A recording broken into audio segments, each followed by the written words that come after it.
अखण्डमण्डलाकारं व्याप्तं येन चराचरं तत्पदं दर्शितं येन तस्मै श्रीगुरवे नमः।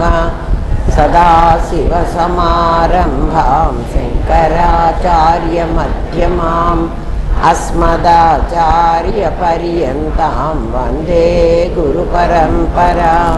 गुरुब्रह्मा गुरुर्विष्णु गुरुदेवो महेश्वरः।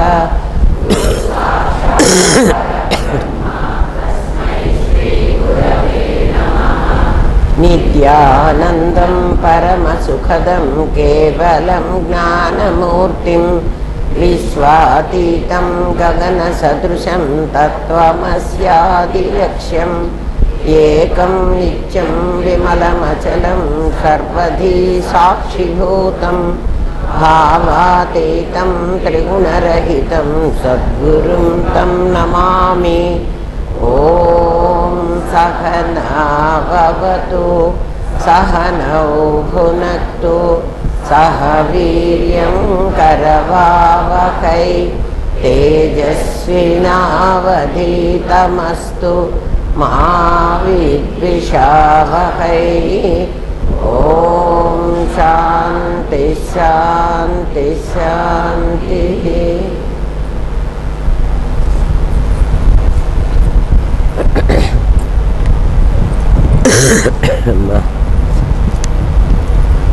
మనం ఇప్పుడు 70వ ప్రశ్న చెప్పుకోవాలి. మనం రెగ్యులర్గా చెప్పుకుందాం అనుకున్నా. ఎందుకు అంటే ఇవి అయిపోవు కదా, మధ్యలో ఇంకేదైనా చెప్పి మళ్ళీ మన క్లాస్ మళ్ళీ అనుకుంటే ఇది కూడా క్లాసులోదే కదా, కాబట్టి కంటిన్యూ చేద్దాం అనుకున్నాను. 70వ ప్రశ్న చెప్తున్నాను. 70 ఏమిటంటే కళని గురించి అద్వైతం ఏం చెప్తుంది, వాడి ప్రశ్న అది. మనం కళ కనుక్కుంటాం కదా, కళని గురించి అద్వైతం చెప్పే మాట ఏమిటి? కళ అందరికీ వస్తుంది కదా, కళ నిజమని అనిపిస్తున్నది కదా. ఎప్పుడు కళ కంటున్న సమయంలో ఆ కళని గురించి అద్వైతం ఏం చెప్తుంది? మీరు అద్వైతం అంటున్నారు కదా, అద్వైతం అంటే రెండు ఉండకూడదు కదా, ఒకటే ఉండాలి కదా. మరి కళలో నాకు కళ దశ ఒకటి, జాగ్రత్త దశ ఒకటి, 2 దశలు నాకు తెలుసు. నాకు 3 తెలుసులే. సుషుప్తి కూడా తెలుసు కదా.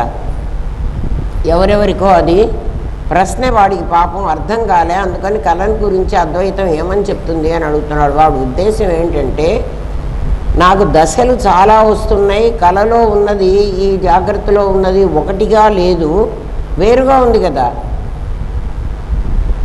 కాబట్టి ఈ 2 కాక ఇంకా ఏమైనా ఉందో నాకు తెలియదు. నాకేం తెలియదనే అడగాలి శిష్యుడు ఎప్పుడు. నాకు అన్నీ తెలుసు అంటే ఇంక వాడు చెప్పే పనే లేదు. వీడు అడుగుతున్నాడు కళని గురించి అద్వైతం ఏమని చెప్తుంది అంటే, కళ ఎందుకు వస్తోంది, కళ ఎలా వస్తోంది, కళని గురించి నాకెందుకు కళ పెట్టాడు దేవుడు, నాకెందుకు కష్టాలు పెట్టాడు అంటాం కదా, అట్లా నాకు కళ ఎందుకు పెట్టాడు అంటే నాకు ఏదైనా చెప్పడం కోసం కళ సృష్టించాడా అని అడుగుతున్నాడు. అర్థమైందా? ప్రశ్న అర్థమైందా? కళని గురించి ఏం చెప్తున్నాడు? మనం మామూలుగా నాది నేను అని 2 ఉన్నాయి మన దగ్గర. నేనొకడు, నాది ఒకటి. నాది ఎప్పుడూ కూడా శరీరమే, నేను కాదు. అంటే నేనుకి ఇది ఈ శరీరాన్ని నేను బట్టలు ఎట్లా తెచ్చుకున్నానో, నగలు ఎట్లా తెచ్చుకున్నానో, శరీరం కూడా అట్లా తెచ్చుకున్నాను. శరీరం ఒకటే కాదు, శరీరానికి సంబంధించినటువంటి 24 తత్వాలను మనం తెచ్చుకున్నాం కదా. మనం మామూలుగా బట్టలు కట్టుకుని వచ్చామంటాం కానీ బట్టలు ఒకటే కట్టుకోవడంలే. మనం జాకెట్ వేసుకున్నాం, చీర కట్టుకున్నాం, ఇంకా ఏవో ఇన్నర్స్ వేసుకుంటున్నాం, ఇవన్నీ వేసుకున్నాం కదా. అట్లా మీరు అర్థం చేసుకోవాల్సింది. అవి నావి కానీ నేను కాదు. భగవద్గీత ఏం చెప్పిందంటే వాసాంసి జీర్ణాని యథా విహాయ అంది. ఈ నాది వాసాంసి జీర్ణాని, ఇది చినిగిపోతే ఎలా అవతల పారేసి కొత్తది కట్టుకుంటామో అట్లా ఈ జీవుడు అనేవాడు ఈ దేహాన్ని వదిలేసి కొత్త దేహాన్ని తెచ్చుకుంటున్నాడు అని కదా చెప్పాడు. కాబట్టి ఇది ఎప్పుడైనా నేను వదిలేసేది, అందుకని ఇది నాది అయింది.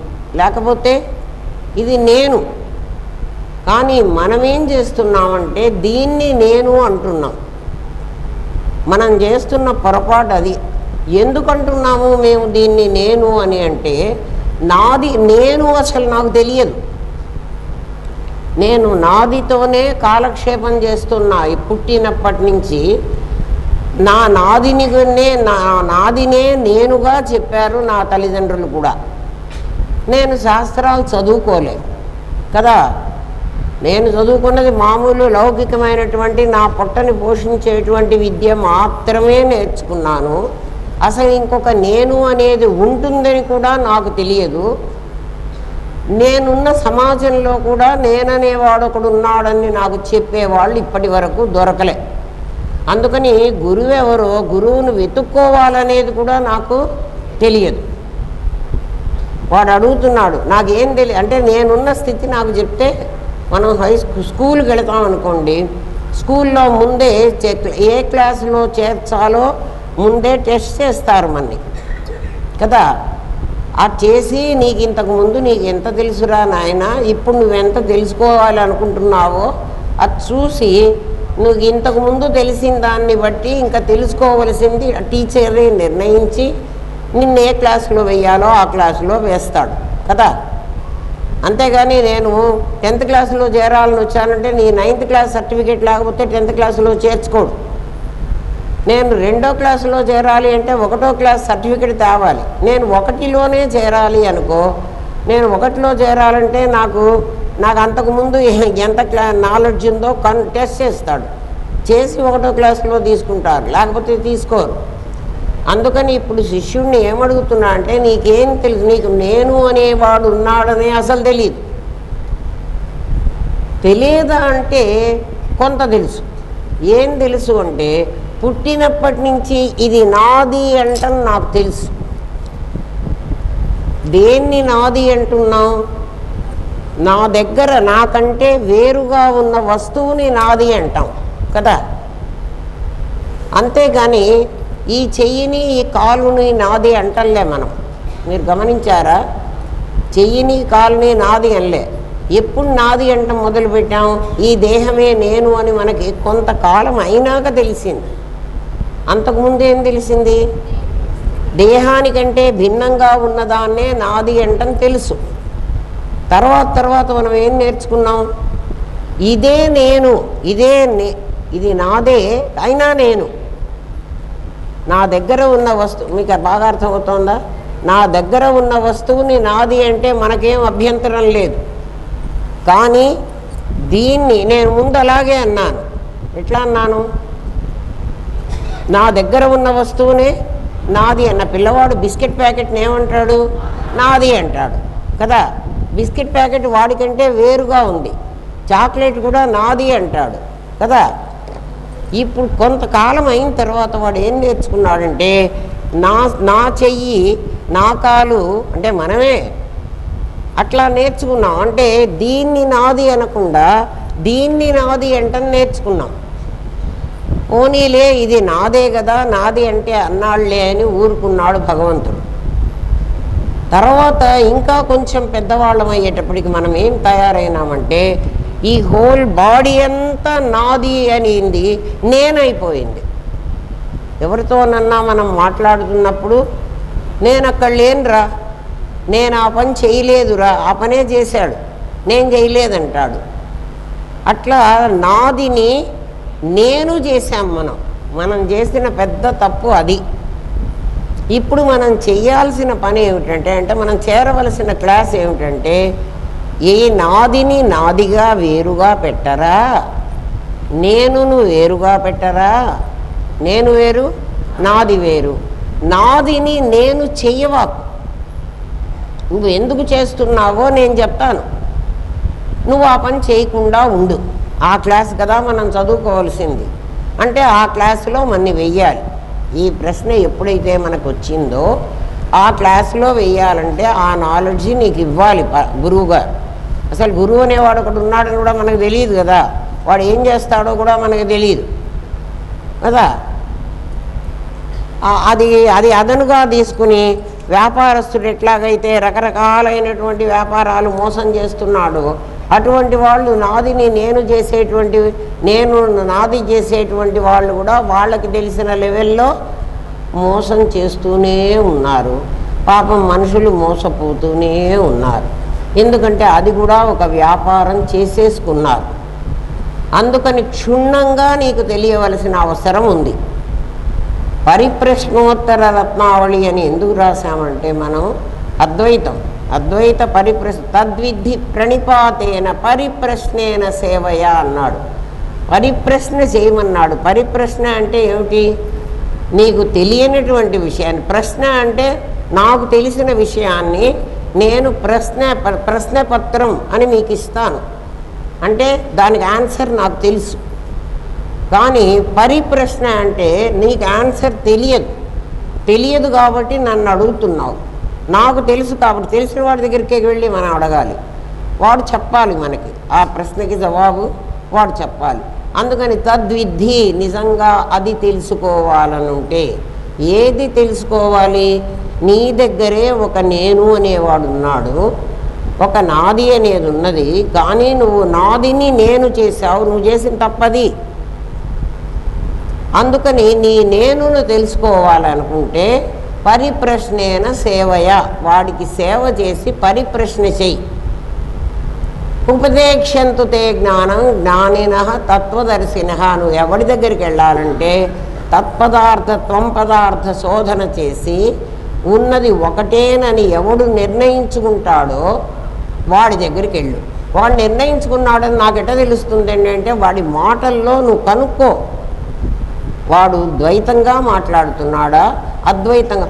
అట్లా కనుక్కుండేంత తెలివి నాకుంటే నేను ఇక్కడే ఎందుకుంటానండి, నేను కూడా వాళ్ళలాగా కూర్చుంటాను కదా అని అంటావు నువ్వు కదా. దేవుడు ఎక్కడో ఉన్నాడు అని చెప్పాడంటే వాడికి తెలియదు అనుకోండి. గుళ్ళో ఉన్నాడనో, లేకపోతే తిరుపతిలో ఉన్నాడనో, ఇంకా లేకపోతే ఇంకెక్కడో ఉన్నాడనో, కాశీలోనో కేదార్లోనో బదరీలో. అయితే తీర్థయాత్రకు పోవద్దంటారండి మిమ్మల్ని పోవద్దంటలే. వాడు మాట్లాడే మాటల్లో మీరు తెలుసుకోవలసింది ఏమిటి అంటే దేవుడు బయట ఉన్నాడు, దేవుడు ఉన్నాడు అని చెప్పాలి. దేవుడు ఎక్కడుంటాడు? బయట ఉంటాడు. బయట అంటే నువ్వు వెళ్ళి వాడి దగ్గరికి వెతుక్కోవాలి.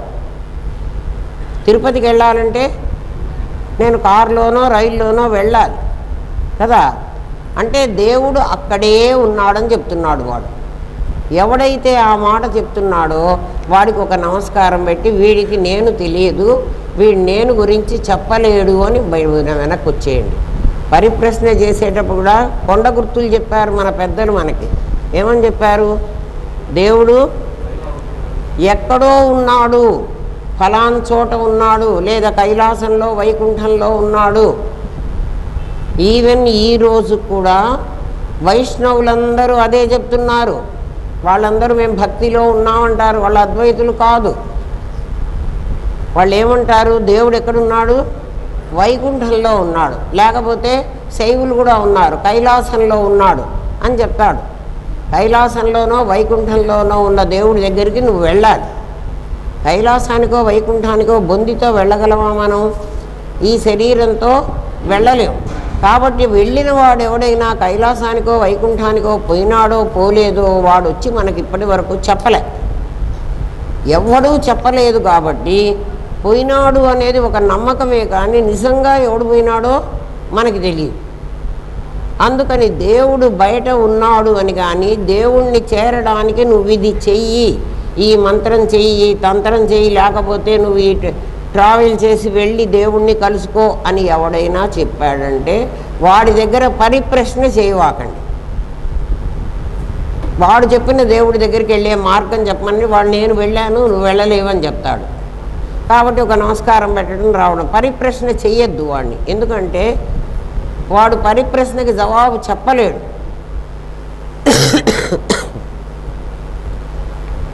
మరి నువ్వు ఎవడి దగ్గరికి వెళ్ళి పరిప్రశ్న చెయ్యాలి అంటే దేవుడు నీ లోపలే ఉన్నాడు, నా లోపల కూడా ఉన్నాడు, నా లోపలే కాదు బయట కూడా ఉన్నాడు. ముందు లోపల ఉన్నాడని చెప్పాలి వాడు. దేవుడు ఎక్కడ ఉంటాడు? నీ లోపల ఉంటాడు. మరి ఇప్పుడు మీరు చెప్తున్నారా అండి అంటే నాకు ప్రమాణం చూపిస్తారా అంటే ఖచ్చితంగా చూపిస్తాను ఆయన కదా. ఈశ్వర సర్వదేహానాం హృద్దేశే అర్జున తిష్టతి భగవద్గీతే ప్రమాణం.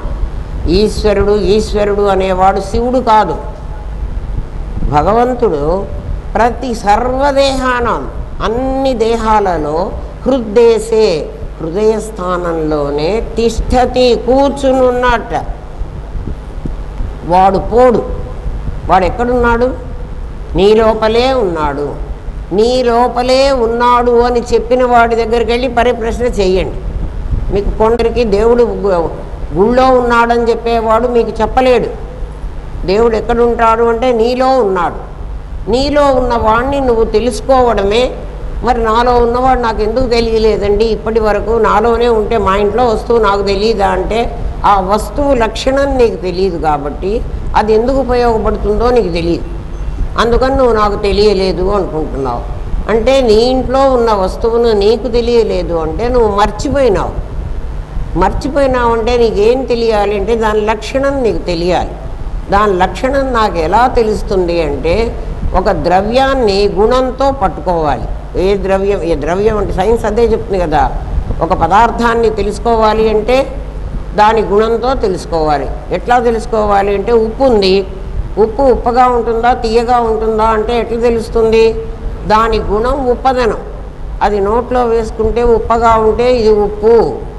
పంచదార కూడా అలాగే ఉంటుందనుకోండి, అది నోట్లో వేసుకుంటే తీయగా ఉంటుంది. కాబట్టి దాని గుణాన్ని బట్టి ద్రవ్యాన్ని పట్టుకోవాలి. ఇక్కడ కూడా గుణాన్ని బట్టి పరమాత్మని పట్టుకోవాలి నువ్వు. ఆ గుణం నీకు చెప్తాడు. ఆ గుణాన్ని నువ్వు వెతుక్కుంటూ నీ లోపలికి వెళితే అంతర్ముఖ సమారాధ్య నీ లోపలికి వెళితే అక్కడ నీకు ఆ గుణం గల ద్రవ్యం దొరుకుతుంది. అందుకని నువ్వు గురువు దగ్గరికి వెళితే గురువు ఏం చెప్పాలి అంటే నాకు నమస్కారం పెట్టు అని అడగకూడదు. వాడు అసలు నమస్కారం పెట్టక్కర్లే. వాడు ఏం చెప్పాలి? ఆ గురువు ఏం చెప్తాడంటే మొట్టమొదట మనం ఏం చెప్పుకున్నాం? భగవంతుడు ఎక్కడున్నాడన్నాం? అంతటా వ్యాప్తి చెందాడు. తత్పదం దర్శితం ఏన, ఆ పదం నాకు చూపించడం కోసం నీకు నేను నమస్కారం చేస్తున్నాను. ఏ పదము చూపించాలి? సదాశివ కాదు, అంతకుముందు ఏం చెప్పాం? అఖండ మండలాకారం. మర్చిపోయింది. అఖండ మండలాకారం. ఆ దేవుడు ఎక్కడుంటాడంటే అఖండం. మొట్టమొదట వాడి లక్షణం ఏమిటి? గుణాలు చెప్తున్నాడు. గుణాన్ని బట్టి ద్రవ్యాన్ని పట్టుకోమన్నాడు. అఖండం, ముక్క కాడు. వాడెప్పుడు కూడా ముక్క కాడుట. అఖండ మండలాకారం. ముక్క కాకుండా ఎలా ఉంటాడు అంటే వాడు స్ట్రైట్ లైన్ లాగా ఉండడు. మండలాకారం, గుండుగా ఉంటాడు. అంటే నువ్వు ఎక్కడ టచ్ చేసినా వాడిని కనుక్కోవచ్చు. వ్యాప్తం ఏన చర అచరం. ఎవడైతే వ్యాపించి ఉంటాడో దేంట్లో? చరములో అచరములో. తత్పదం దర్శితం ఏన, ఆ తత్పదాన్ని నాకు చూపెట్టు. వాడికి దేవుడు అని పేరు కాదు. దేవుడు అని ఎందుకన్నామంటే దివ్యతి ఇది దేవ. ఎవడు ప్రకాశమానమై ఉంటున్నాడో వాడు దేవుడు. అటువంటి దేవుణ్ణి నాకు చూపెట్టమని మనం గురువుకి నమస్కారం చేస్తున్నాం. అయ్యా నువ్వు నేను ఇద్దరం మాత్రమే చూసామా ఈ దేవుణ్ణి అంటే కాదు. సదాశివ సమారంభ శంకరాచార్య మధ్యమాం అస్మదాచార్య పర్యంతం వందే గురు పరంపర. నా గురు పరంపర అంతా ఉన్నారు. వాళ్ళందరూ ఈ తత్పదం చూశారు. వాళ్ళందరూ చూశారని మీరెట్లు చెప్తారండి? అంటే వాళ్ళు చూడకపోతే వాళ్ళ తర్వాత వాళ్ళకి వాళ్ళు చెప్పి ఉండరు. వాళ్ళ తర్వాత వాడికి వినకపోతే ఆ తర్వాత వాడికి వాడు చెప్పి ఉండడు. అస్మద్ ఆచార్య పర్యంతం, నా గురువు వరకు. అంటే నా గురువు వరకు దీన్ని ఖచ్చితంగా చూశారు. నా గురువు వరకు చూసిన వాడు, నా గురువుకు మన నేనే కదా శిష్యుణ్ణి, నాకు ఖచ్చితంగా ఆయన చూపెట్టగలడు. అటువంటి వాడి దగ్గరికే వెళ్ళి తత్పదం దర్శితం ఏనా అని అడగాలి. వాడు ఎలా ఉంటాడు నీ దగ్గర అంటే వాడు సత్యం, జ్ఞానం, అనంతం. వాడి లక్ష్యం, వాడి గుణాలు అవి. సత్యం, జ్ఞానం, అనంతం, బ్రహ్మ. సత్యం ఉండాలి వాడు. సత్యం, సత్యం అంటే మళ్ళీ చెప్తాను మీకు. ఇయం సత్ అనాలి. సత్యం అంటే సత్యనారాయణ అని సత్యం అని పేరు పెట్టిన వాళ్ళు కాదు. ఇయం సత్, ఇది సత్. తర్వాత ఇంకొకటి, ఆ ఇయం సత్ అని చెప్పేదెవడు అంటే నేను. కాబట్టి నేను చిత్. నీ దగ్గర ఏమేముందో ఇప్పుడు చెప్తాడు. నాయన, నీ లోపల పరమాత్మ ఉన్నాడని చెప్పాను. నీ లోపల ఉన్న పరమాత్మ వాడి లోపల అంటే నీ లోపల అంటే అందరిలో ఒకడే ఉండాలి కదా. వాడు ఉండాలి. వాడు ఉన్నవాడు అఖండ మండలాకారంగా ఉన్నాడు. వాణ్ణి చూడాలంటే నీ లోపలే నువ్వు వెతుక్కో. నా లోపల వెతుక్కోమంటే ఇప్పటి వరకు నేను ఎవడనుకున్నాను? నీ నాదిని నేననుకున్నాను. నీ నాది అనే నేనులో వాడు దొరకడు. నీ ఒరిజినల్ నేనులోకి వెళ్ళు. నా ఒరిజినల్ నేను ఎట్లా ఉంటాడు, నా నాది నేను ఎట్లా ఉంటాడు అంటే నీకు అరుణ్ గోయిలు రాముడు కథ చెప్పాను. అరుణ్ గోయిల్ అనేవాడు నీ ఒరిజినల్ నేను, రాముడు అనేవాడు వాడు వేసుకున్న వేషం. కాబట్టి నా లోపల ఒక నేను అనేవాడు ఉన్నాడు, వాడు ఒరిజినల్. వాడు ఎలా ఉంటాడు? వాడు నిరాకారం, నిరంజనం. వాడికి ఆకారం లేదు కదా. ఆకారం లేదు అంటే ఏ ఆకారమైనా పొందగల సామర్థ్యం వాడికి ఉంది. ఒక ఆకారం లేని వాడు ఉన్నాడు నా దగ్గర, వాడు ఏ ఆకారమైనా పొందగలడు. వాడు అంత శక్తి సామర్థ్యాలు కలవాడు. ఏమిరా వాడికి అంత శక్తి ఉంది అంటే వాడి లోపల ఒక అవ్యక్తమైన శక్తి దాగి ఉంది. అది అవసరం వచ్చినప్పుడు మాత్రం బయటికి వస్తుంది, అవసరం లేనప్పుడు లోపలే ఉంటుంది. అంటే శక్తివంతుడు శక్తి. ఆ శక్తివంతుడు ఎలా ఉంటాడంటే వాడు సత్యం, జ్ఞానం, అనంతం.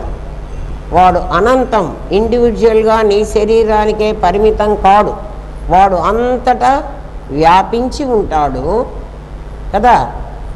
వాడు సత్, వాడు సత్యం, వాడు ఎప్పటికీ ఉంటాడు. ఇది అసత్యం. ఏది నేను అనుకుంటున్నావో అది అసత్యం. అంటే అది ఏమైపోతుంది? ఎప్పుడో ఒకరోజు మరణిస్తుంది. మనం చూస్తున్నాం. కాబట్టి మరణించే శరీరం నువ్వు కాదు. అది మరణిస్తే ఎట్లాగండి, నేను తెచ్చుకున్నది కదా అంటే మరణిస్తే అది మళ్ళీ వస్తుంది. వేరుశనక్కాయ చెక్కుని పగలగొట్టి ఆ చెక్కులు పారేసి ఆ గింజను నువ్వు తెచ్చుకుంటే ఈ గింజ ఎప్పుడు నాటితే అప్పుడు మళ్ళీ ఒక వేరుశనక్కాయ తొడుగేసుకుని రావడానికి రెడీగా ఉంది. కాబట్టి ఇది మళ్ళీ రాగలదు. ఎవరు వస్తారు? నేను కాదు, నాది. నాది ఎప్పుడైనా రాగలదు. సత్యం, జ్ఞానం, అనంతమైనటువంటి ఒక పదార్థం నీలో ఉంది. ఆ దాన్ని నువ్వు వెతుక్కో. దాన్ని వెతుక్కోవాలంటే దీని లోపల నుంచే వెళ్ళు. ఎందుకంటే ఇది ఇంకా నీ దగ్గర ఉంది కదా. ఇది పోయిన తర్వాత ఎప్పుడో నేను ఇది పోయిన తర్వాత వెతుక్కుంటాలే, స్వర్గానికో నరకానికో పోయి ఆ తర్వాత చూసుకుంటాలే అంటే తర్వాత చూసుకోవడానికి వీల్లేదు. దీని లోపలికి వెళ్ళేటువంటి పద్ధతి తెలియాలి. ఇప్పుడు దీన్ని గురించి నీకు నాలెడ్జ్ కరెక్ట్గా లేకపోతే దీని లోపలికి నువ్వు వెళ్ళలేవు. దీన్ని గురించిన నాలెడ్జ్ నాకు ఎట్లా ఉండాలండి, ఎట్లా వస్తుంది? నాకు దీన్ని గురించి తెలుసు. ఇది రక్తము, మాంసము, ఎముకలు, కండరాలు కదా. లోపల నాకు కిడ్నీ ఉంది, నాకు హార్ట్ ఉంది, నాకు లంగ్ ఉంది, నాకు ఇవన్నీ ఉన్నాయి. ఇదంతా నాకు తెలుసండి. ఇవన్నీ ఉన్నవి కాదు నాయన. దీని లోపలికి ఎలా వెళ్ళాలో మేం చెబుతాం అని పంచకోశ విచారణ నీకు చెప్పాలి. పంచకోశ విచారణ అంటే నీ శరీరంలో 5 కోశాలు ఉన్నాయి. నువ్వు మాట్లాడుతూ ఉంటావు, నాకు ఏ కోశైనా నీ మీద ప్రేమ లేదురా, ఏ కోశంలో నీ వింటే ద్వేషం లేదురా అంటూ ఉంటాం కదా. అంటే కోశాలు ఉన్నాయని నువ్వే ఒప్పుకుంటున్నావు, నీకు తెలుసు. కోశాలు ఉన్నాయి, 5 కోశాలు ఉన్నాయి. ఆ 5 తర్వాత 6వ కోశం నేను ఇప్పుడు మళ్ళా పైన ఇంకోటి కట్టుకొని వచ్చా. అది తెలియదు మనకి. లోపల 5 ఉన్నట్టుగా మనకి తెలియదు. 5 కోశాలకి కోశ ధర్మాలు ఉంటాయి. అందుకని పరమాత్మ గీతలో ఏం చెప్పాడంటే సర్వధర్మాన్ పరిత్యజ్య. సర్వధర్మాన్ అంటే నీ 5 కోశాలకి ధర్మాలు ఉన్నాయిరా నాయన. ఏం ధర్మాలు ఉన్నాయంటే అన్నమయ కోశం చచ్చిపోతుంది, పుడుతుంది కదా. చావు పుట్టుకలు అన్నమయ కోశానికి, ఆకలి దప్పులు ప్రాణమయ కోశానికి, సంకల్ప వికల్పాలు మనోమయ కోశానికి, కర్తృత్వ భోక్తృత్వాలు విజ్ఞానమయ కోశానికి, సుఖ దుఃఖాలు ఆనందమయ కోశానికి. ఈ కోశానికి ధర్మాలు ఉన్నాయి. మీకు గుణాన్ని బట్టి ద్రవ్యాన్ని కనుక్కోమన్నాను. గుణం కనుక్కుంటే కానీ ద్రవ్యం తెలియదు కదా. ఇది గుప్ప, ఇది పంచదార అంటే ఏం చేయాలి? నోట్లో వేసుకుని రుచి చూడాలి కదా, అలాగే తెలుస్తుంది. కాబట్టి గుణాన్ని బట్టి నువ్వు తెలుసుకోవాలి అంటే ఈ ధర్మాలన్నీ నీకు తెలిస్తే, ఇనీషియల్గా ఉండేవాడికి చెప్తున్నా, ఈ 5 కోశాలకి 10 ధర్మాలు ఉంటాయి. భగవద్గీత ఏం చెప్పిందంటే సర్వధర్మాన్ పరిత్యజ్య. నీ ఈ 10 ధర్మాలు వదిలిపెట్టు. వదిలిపెడితే ఎవరు తెలుస్తారంటే మాం ఏకం శరణం వ్రజ. నీ లోపల మాం, నన్ను, మాం అంటే అందరు అనుకుంటారు కృష్ణ పరమాత్మని అనుకుంటారు, భగవంతుణ్ణి అనుకుంటారు. భగవంతుడు నీ లోపలే ఉన్నాడని వెళుతున్నటువంటి మార్గం నీది కదా. మాం ఏకం అంటే నన్ను, నన్ను అంటే నేను. ఇది నేను నన్ను గురించి ఆలోచించు. మాం ఏకం. ఈ 5 కోశాలకి ఉన్న ధర్మాలను గనక కొట్టేస్తే అవి నాకు లేవు అని నువ్వు అనుకుంటే, ఎట్లా అనుకోమంటారండి అవి నాకు లేవు అంటే? రాముడి వేషం వేసుకున్నాడు అరుణ్ గోవిల్ కదా. అరుణ్ గోవిల్ రాముడి వేషం వేసుకున్నాడు. ఇప్పుడు వాడు ఏం చేయాలంటే అడవికి వెళ్ళాలి, పట్టాభిషేకానికి సరేననాలి కదా, రావణాసురుణ్ణి చంపాలి, ఇట్లాంటి పనులన్నీ చెయ్యాలి. ఇవన్నీ నువ్వు కాదనుకుంటే నువ్వు అరుణ్ గోవిల్వి అని చెప్తే అర్థం ఏమిటి? ఇవి నువ్వు వేస్తున్న వేషంలో భాగాలు కదా, కాబట్టి అవి వెయ్యాలి. అట్లా వేస్తున్న వేషంలో భాగాలు నీ నాది. నాది అనే వేషం నేను అనేవాడు వేసుకున్నాడు. ఇప్పుడు నీకు జరుగుతున్నటువంటి కర్మలన్నీ కూడా నాదికి జరుగుతున్నటువంటివి కదా. ఈ నాదికి జరిగేవి నేనుకు లేవు. ఎందుకని నేనుకు లేవంటే నాదికి శరీరం ఉంది, నేనుకు శరీరం లేదు. ఎందుకు లేదండి అంటే ముందే చెప్పాను కదా, అది నిరాకారం, నిరవయవం, నిరంజనం, అంటించుకోదు ఏది. అది ఎలా ఉంటుంది అంటే ఆకాశంలాగా ఉంటుంది అని చెప్పుకున్నాం మనం పాఠంలో. ఆకాశానికి ఏమున్నాయి? వ్యాప్తం ఉంది, వ్యాపించి ఉంటుంది ఆకాశం కదా. శుద్ధం, ఆకాశానికి శుద్ధం వ్యాప్తం అనే 2 లక్షణాలు ఉన్నాయి కదా. నా దగ్గర ఏముంది అంటే ఈ సర్వధర్మాన్ పరిత్యజ్య, ఇవన్నీ వదిలేసి నన్ను నేను శరణు అని ఎప్పుడు అంటున్నానో నాకు జ్ఞానం ఉంది. మీ అందరికీ కూడా జ్ఞానం ఉందా లేదా అని అడిగితే జ్ఞానం ఉంది అని అంటారు. ఏరా నీ జ్ఞానం ఉందా అంటే ఉంది. జ్ఞానం లేకపోతే నువ్వు ఇలా కూర్చో. కాబట్టి నీదికి ఉన్న జ్ఞానం చాలా చిన్న జ్ఞానం, ఇప్పుడు మనకున్న జ్ఞానం. ఎందుకని అంటే ఇది నాదికున్న జ్ఞానం, నేనుకున్న జ్ఞానం కాదు. ముందు నాదిని నేనును విడదీసుకో. నాదికున్నటువంటి లక్షణాలన్నీ నువ్వు సర్వధర్మాల్లో కొట్టేసుకో. నేనుకున్న లక్షణాలు తెలుసుకో. నేను నీ లోపలే ఉంటుంది, నీ లోపలే కాదు, అఖండ మండలాకారం అంతటా వ్యాప్తమై ఉంటుంది. ఆ వ్యాప్తమై ఉన్నదాన్ని నువ్వు తెలుసుకుంటే కదా, నేను ఇది కాదు అని తెలుసుకుంటే, ఇది కాదు అని తెలిస్తే కొంత తెలుస్తుంది. నేను ఇది అవును అని తెలిస్తే నీకు అంతా తెలుస్తుంది.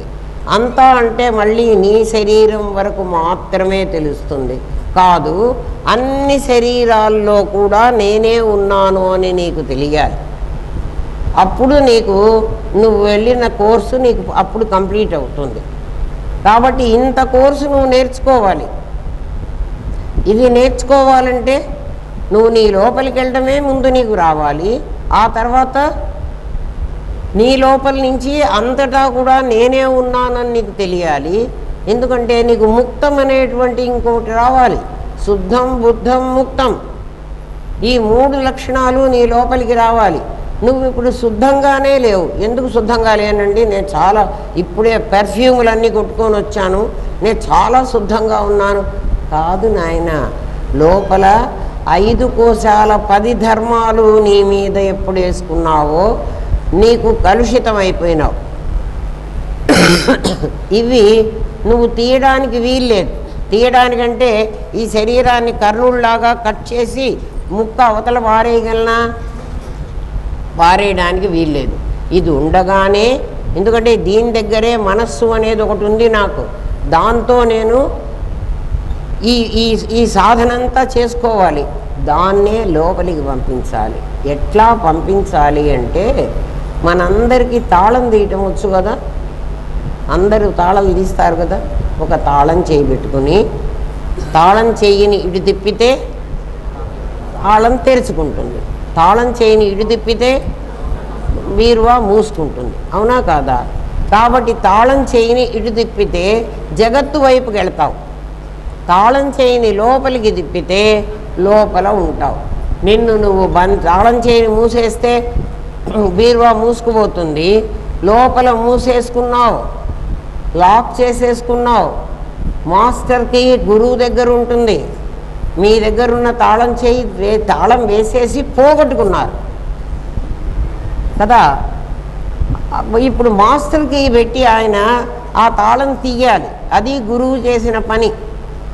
ఆయన వచ్చి ఏం చేస్తున్నాడంటే నీ తాళాన్ని తెరుస్తాడు. ట్రెజరీ అంతా నీ లోపల ఉంది, ఆయనేం నీకు తెచ్చి పెట్టడు. గురువుగారు ఏదో నాకు ఇస్తారు అంటే ఆయన ఇవ్వడు.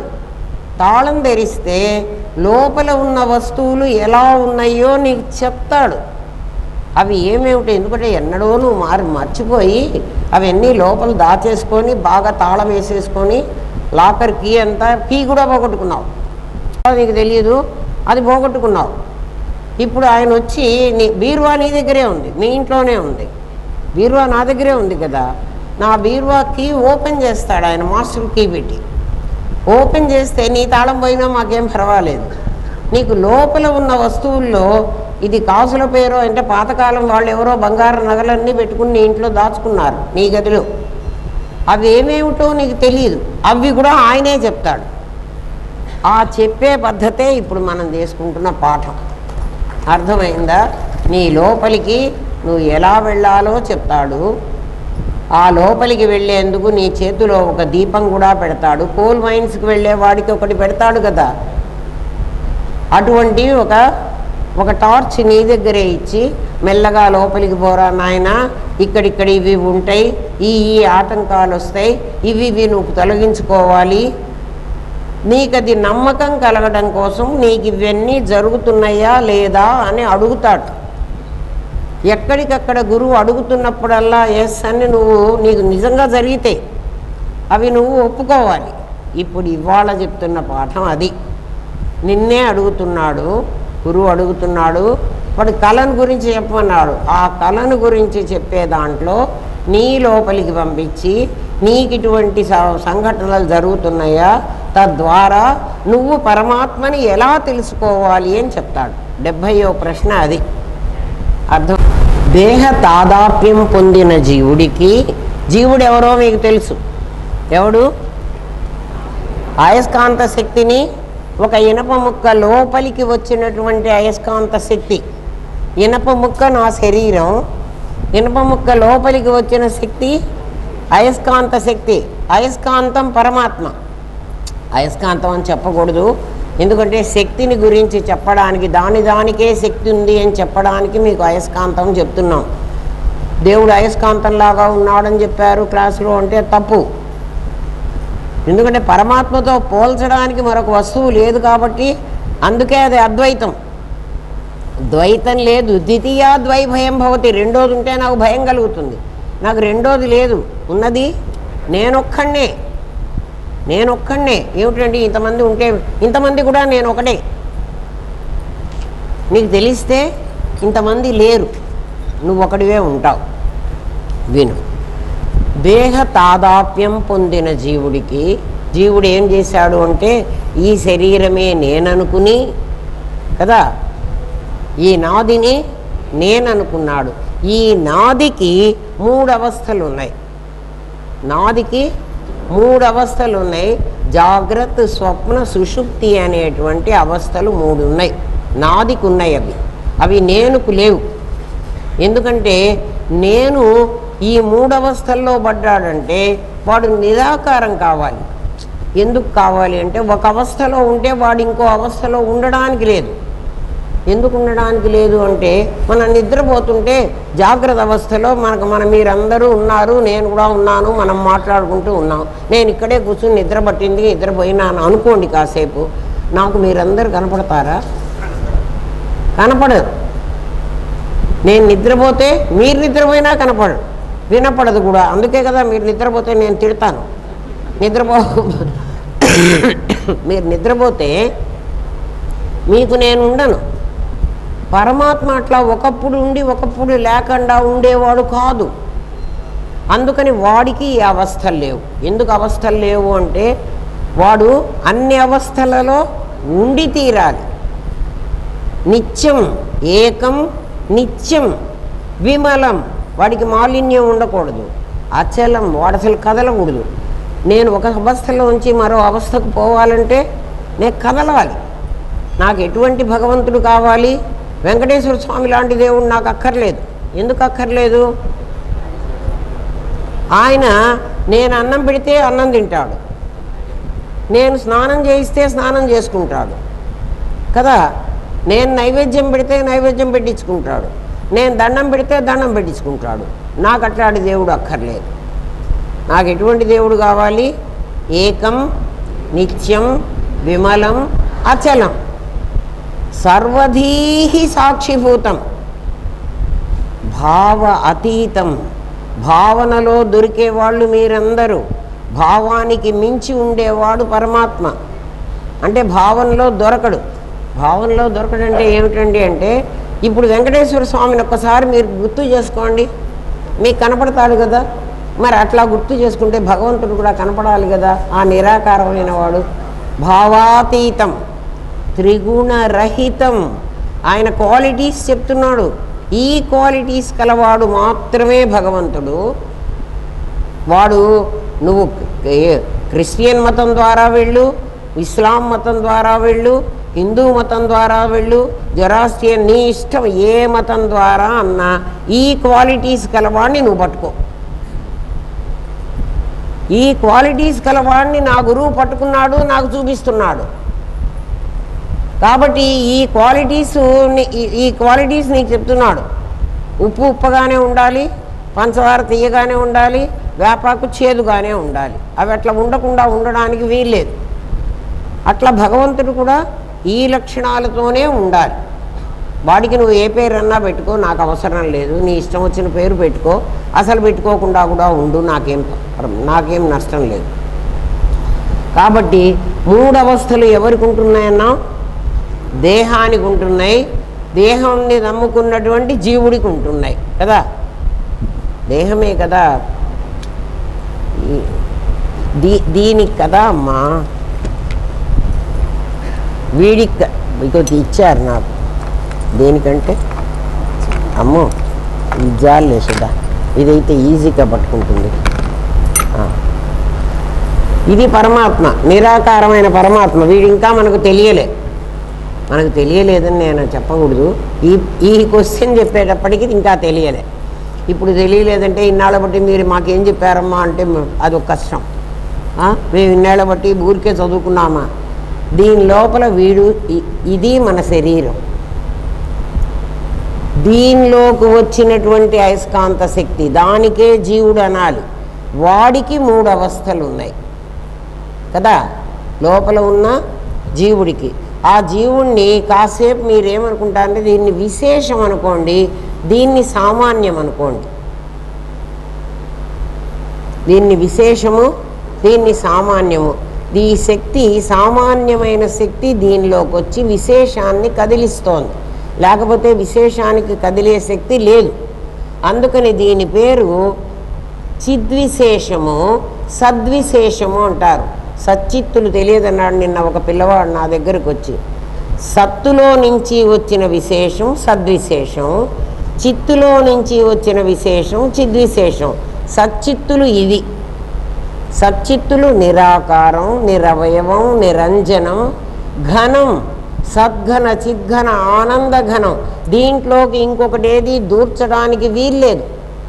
ఎవరైనా దీని మీదకి వచ్చి ఆ శక్తి తీసుకుని తాను కూడా అయస్కాంతంగా మారచ్చేమో, కానీ ఇందులోకి మేము దూరుతాము అంటే వీల్లేదు.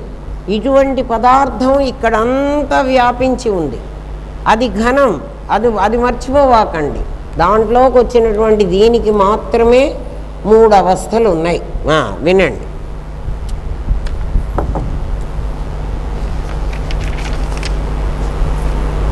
జీవుడికి 3 అవస్థలు ఉన్నాయి. అవి జాగ్రత్త, స్వప్న, సుషుప్తులు.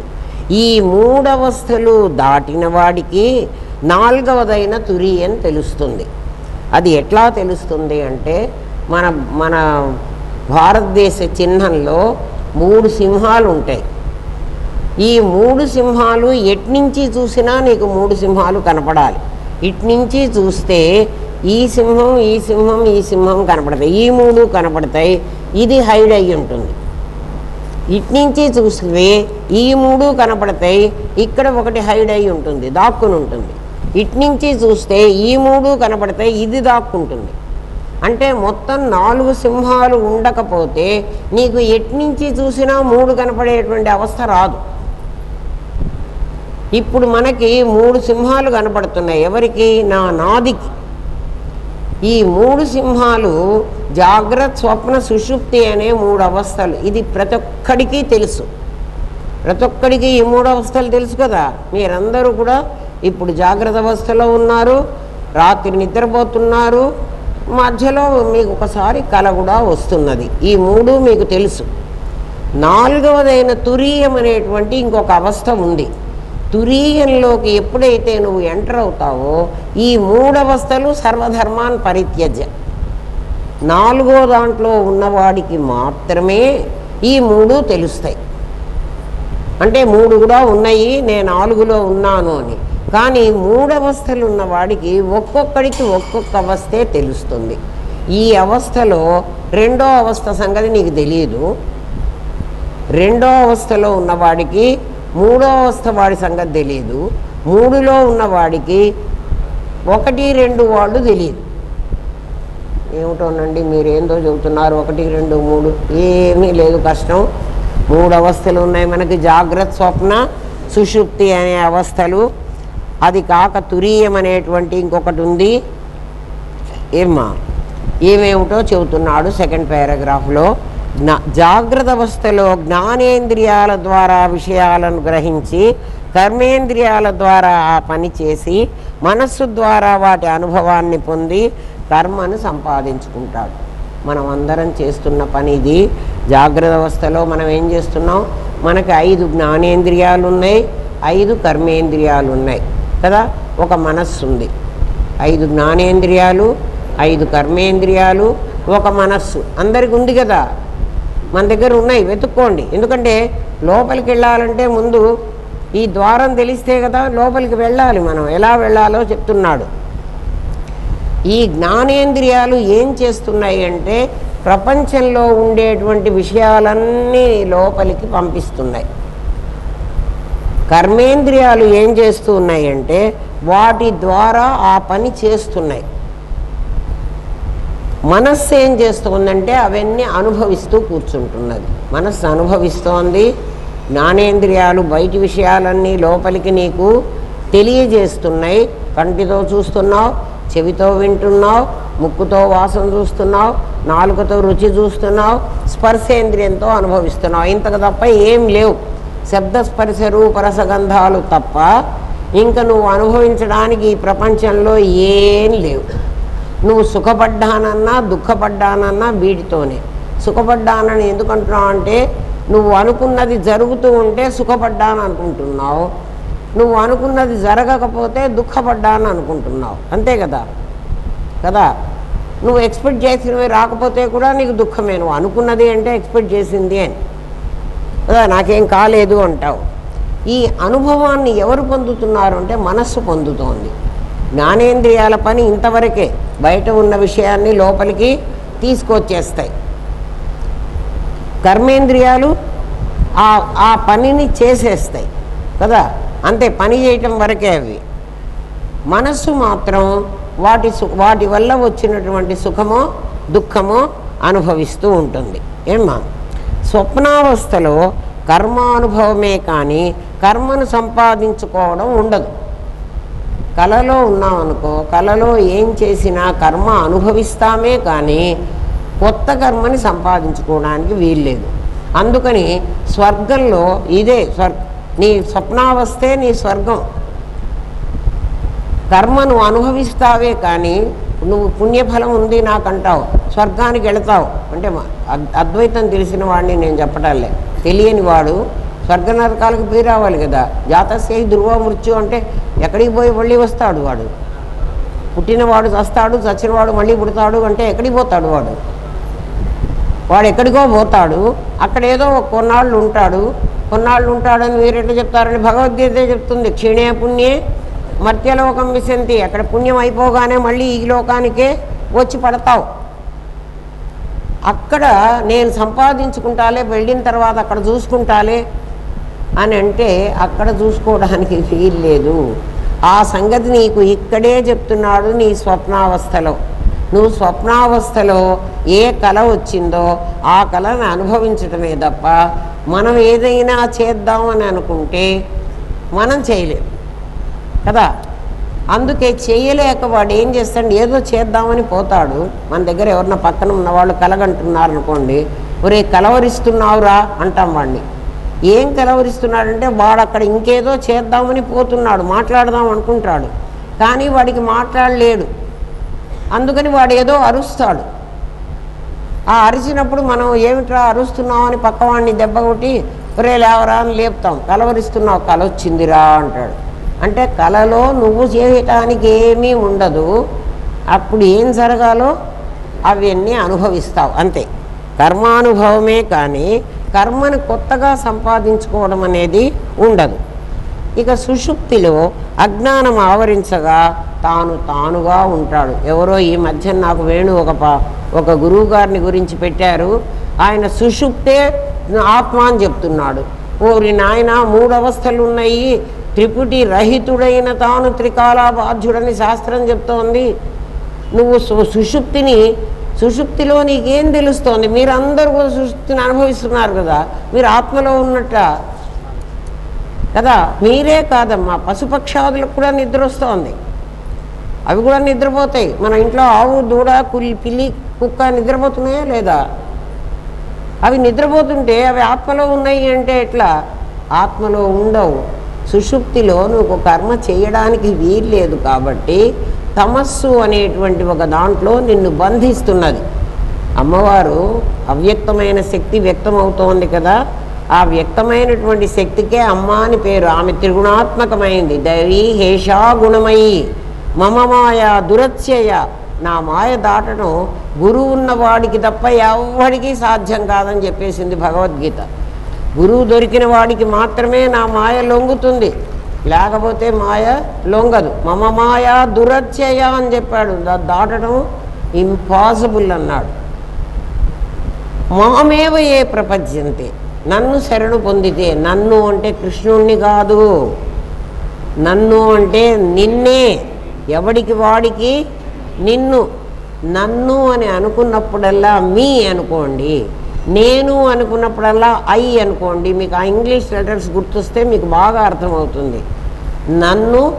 నేను ప్రేమిస్తున్నాను, నేను నన్ను తెలుసుకుంటున్నాను. నేను దేవుణ్ణి తెలుసుకోవటల్లా, నేను నన్ను భగవద్గీతలో మాం అని ఎక్కడ వస్తుందో నన్ను అని, అహం అని ఎక్కడ వస్తుందో నేను అని. నేను నన్ను తెలుసుకోవాలి. నేనెవరు అంటే నువ్వు చెప్పావు కదా, ఈ దేహం కాకుండా లోపల ఉన్నటువంటి ఈ శక్తి, దానికి కదా జీవుడు అని పేరు పెట్టాము. జీవో బ్రహ్మైవ అని చెప్తున్నాం. ఈ జీవుడు నన్ను తెలుసుకోమంటున్నాడు. ఇది నేను, వీడిని తెలుసుకోవాలి. మామేకం శరణం వ్రజ అహం త్వా సర్వపాపేభ్యో మోక్షయిష్యామి. నీ పాపాలన్నీ పోగొట్టి నేను మాత్రమే నీకు మోక్షమిస్తాను. మోక్షమిస్తాను అంటే నీ బంధం వదిలిస్తాను. ఎప్పుడైతే నువ్వు నన్ను తెలుసుకున్నావో, జీవుడు బ్రహ్మమైపోయినాడో, ఇక వీడికి అవస్థలున్నది దీనికే, కర్మానుభవము దీనికే, నీకు లేవు కదా. కాబట్టి మాం అని ఎక్కడంటున్నాడో, నన్ను అని ఎప్పుడన్నా కూడా భగవద్గీతలో నన్ను అంటే నీ లోపల ఉన్న నిన్ను, నేను అంటే ఈ దేహంలో ఉన్నటువంటి నేను, ఈ నేను కాదు, దీని లోపల ఉన్న నేను అంటే సామాన్యాన్ని తెలుసుకో, సద్విశేషం సత్సామాన్యాన్ని తెలుసుకో. కాబట్టి విశేషం ద్వారా సామాన్యాన్ని తెలుసుకో కదా. నీకు తెలిసిన దాని ద్వారానే తెలియంది తెలుసుకోవాలి. నోన్ టు అన్నోన్ అంటాం కదా. నీకు అన్నోన్, పరమాత్మ నీకు అన్నోన్, నీ దగ్గరే ఉన్నాడు, అయినా నీకు తెలియదు. కారణం ఏమిటి అంటే నువ్వు తాళం వేసి పెట్టావు వాడిని. లోపల పెట్టి తాళం వేస్తే ఇంక వాడు ఎట్లా బయటకు వస్తాడు? దేవుణ్ణి కూడా తాళం వేసి గుళ్ళో పూజారి రాత్రి 10, 9, 10 అయిన తర్వాత లాక్ చేసి వెళ్ళిపోతాడు. ఇక్కడ మన ఇంట్లో మనకు ఏదైనా జబ్బు చేసిందో ఏదో వచ్చిందనుకో, రోగం మనకేదో, అర్ధరాత్రి కూడా మనకు భగవంతుడు కావాల్సి వస్తాడు. ఎందుకంటే ఆ బాధ నుంచి నివారణ చేయడానికి. ఓ దేవుడా అని కేకలు పెట్టామనుకో, వాడు పాపం వింటాడు, వద్దామనుకుంటాడు. కానీ ఈ పూజారి తాళం పెట్టాడు, వాడు ఎట్లా బయటికి వస్తాడు? మళ్ళీ పూజారి దేవుడు వరమిచ్చిన పూజారి వరమియ్యలే, అందుకని దేవుడు నీ దగ్గరికి రాలేడు. దూరంగా ఉన్న దేవుణ్ణి అడగాలంటే పూజారి వరం ఇయ్యాలి. అంటే ఆ దేవుడు ఇంకొకటి మీద డిపెండ్ అయి ఉన్నాడు. ఏ దేవుడు? గుళ్ళో దేవుడు. నీ దేవుడు ఎవ్వరి మీద ఆధారపడలే. అయితే వాణ్ణి నువ్వే తాళం వేసావు.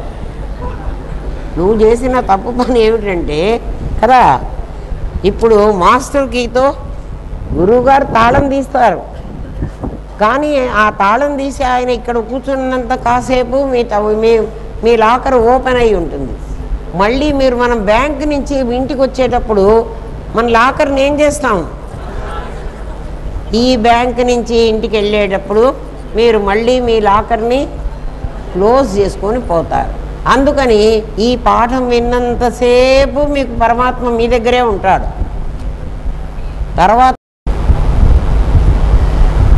సుషుప్తిలో అజ్ఞానం ఆవరించగా తానుగా ఉంటాడు. జాగ్రత్త, స్వప్న, సుషుప్తి అనే 3 అవస్థల్లో జాగ్రత్త అవస్థలో రజోగుణం, సత్వగుణం పనిచేస్తుంది. సత్వగుణం అంటే ఎప్పుడైనా కాస్త మనం మంచిగా ఉంటే, మంచి మనస్సు ఎప్పుడైనా ఉంటుంది. ఎవరికైనా హెల్ప్ చేద్దామని, లేకపోతే పరమాత్మనే తెలుసుకుందామని అట్లా ఏదో ఉంటుంది కదా. అటువంటిప్పుడు సత్వాత్ సంజాయతే జ్ఞానం. నీ జ్ఞానం కావాలంటే సత్వమే కావాలి. సత్వ రజస్సులు క్రియాశీలకం. మనం పని చేయాలంటే రజస్సే కావాలి. ఇప్పుడు నేను మాట్లాడాలంటే రజస్సే కావాలి. కానీ స్వప్నంలో, నిద్రలో నాకు తమస్సే ఉంటుంది. తమస్సే ఉంటుందని మీరు ఎట్లా చెప్తారండి? మీరు చెప్పింది మేము నమ్మాలా? నేను చెప్పింది నమ్మవాకండి, మీ అనుభవాన్నే మీరు నమ్మండి. ఎప్పుడు గురువాక్యం, శాస్త్ర ప్రమాణమే గురువు ఇస్తాడు. ఆగమం అనే పేరుతో గురువాక్యం చెప్తాడు, శాస్త్రాన్ని నిగమం అనే పేరుతో శాస్త్రం కొటేషన్ ఇస్తాడు. నువ్వు అనుభవం మాత్రం నీ దగ్గర నుంచి రావాలి. స్వానుభవం 3 కలిస్తేనే జడ పాయ అల్లికని ఉన్నట్టుగా జడ నిలబడుతుంది. 2 పాయలు వేస్తే జడ ఉండదు. అందుకని 3 పాయలు వేయాలి. నీ అనుభవంలో నీకు నిద్రపోయినప్పుడు గాఢక చీకటి తప్ప ఇంకేమన్నా నిద్రలో వచ్చిందా? నీ అనుభవంలో ఆ చీకటి ఏమిటి? ఇప్పటి వరకు నాకు కనపడుతున్నది, మీరు కనపడుతున్నదంటే మళ్ళీ లైట్లు ఉండబట్టి కనపడుతోందండి, నేను కళ్ళు తెరుచుకొని ఉండబట్టి నాకు కనపడుతోందండి, లైట్లు లేవు కదా నిద్రలో, అందుకని నాకు చీకటి ఉందేమో కాదు. మీరు ఇప్పుడు కూర్చుని ఈ లైట్లన్నీ తీసేద్దాం, మీరు కూర్చోండి, కళ్ళు కూడా మూసుకోండి, మీరున్నారా అని నేను అడుగుతా అనుకో, మరి ఏ లైట్ వెలుతురులో నేను ఉన్నానని చెప్తున్నారా? ఏ లైటు అక్కర్లే నీకు, నిన్ను నువ్వు కనుక్కోవడానికి ఏ లైట్ అక్కర్లే. ఇప్పుడు గాఢ నిద్రలో కూడా నిన్ను నువ్వు నీ దగ్గరే ఉన్నావు కదా, నువ్వెక్కడికో పోలేదు కదా. నువ్వెక్కడున్నావు గాఢ నిద్రలో? నీ దగ్గరే ఉన్నావు. ఇప్పుడు నిన్ను నువ్వు తెలుసుకోవడానికి ఉన్నావా అని నేను అడిగితే లైట్లు లేవు, చీకట్లో ఉన్నావు. కరెంటు పోయింది అనుకుందాం, కాసేపు చీకట్లో ఉన్నావు కదా. ఎదటివాడున్నాడు అని నీకు తెలియదేమో, కానీ నువ్వున్నావని తెలుసుకోవడానికి నీకు నిద్రలో లాంటి గాఢాంధకారం ఉందా? నువ్వున్నావని తెలుసుకోవడానికి. మరి ఆ నీవు నిద్రలో కూడా ఉన్నావు కదా, మరి నిద్రలో ఎందుకు నేను ఉన్నానని నువ్వు చెప్పట్లేదు? నిద్ర లేచిన తర్వాత నిన్ను నేను అడిగాను అనుకోండి, ఏంట్రా నాయన ఇంతసేపు నిద్రపోయినా, నాకు ఏం తెలియలేదమ్మా, అందుకనే ఇన్ని గంటలు నిద్రపోయినాను అని చెప్తున్నావు కదా. నువ్వు ఉన్నావని నీకు ఎందుకు తెలియలేదు? నిద్రలో ఎవరికైనా నేను ఉన్నానని తెలిసిందా? తెలియలేదు. ఎందుకు తెలియలేదు? నువ్వు ఎప్పుడైనా ప్రశ్న వేసుకున్నావా? నేననేవాడిని నా ప్రాణం తీసి మాయల పకీరు చిలకలో పెట్టినట్టు పక్కన పెట్టి నేను నిద్రకు పోవటం లేదు కదా. నాలో ఉన్న నేనుని తీసిపెట్టి పోలేదు కదా ఎవడు. మెళుకువగా ఉన్నప్పుడు నేను అని నీకు తెలిసినప్పుడు, నేను నువ్వు ఉన్నావా అని అడిగితే, మీ ఇంట్లో కరెంట్ ఉందా అని అడిగితే నేను స్విచ్ చేసి చెప్పాలి కరెంట్ ఉందో లేదో. కానీ నేనున్నానా లేదా అంటానికి ఎవరు అవసరము లేదు. నేను ఉన్నానని నేను చెప్పగలను. అటువంటిప్పుడు నిద్రలో కూడా నువ్వు ఉన్నావు కదా, నువ్వే కదా గదిలోకి వెళ్ళి పడుకున్నావు, ఎందుకు నాకు చెప్పలేకపోతున్నావు అంటే నిన్ను తమస్సు ఆవరించింది. తమస్సు ఎక్కడి నుంచి వచ్చిందండి? కళను గురించి చెప్తున్నాడు చూడండి. గురువు ఉన్నవాడికి మాత్రమే ఇవి మీకు జరుగుతున్నవే. మీ లాకర్ని నేను నింపను. మీ లాకర్ మీ దగ్గరే ఉంటుంది. మీ లాకర్లో ఈ వస్తువులు ఉన్నాయని చెప్తాం. ఉన్నాయో లేవో మీరు టెస్ట్ చేసుకోండి కదా, అంతేనా?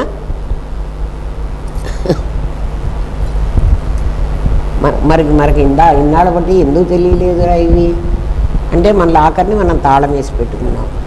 ఇప్పుడు కూర్చున్న నీలో నువ్వు ఇలాగే కూర్చున్నావు.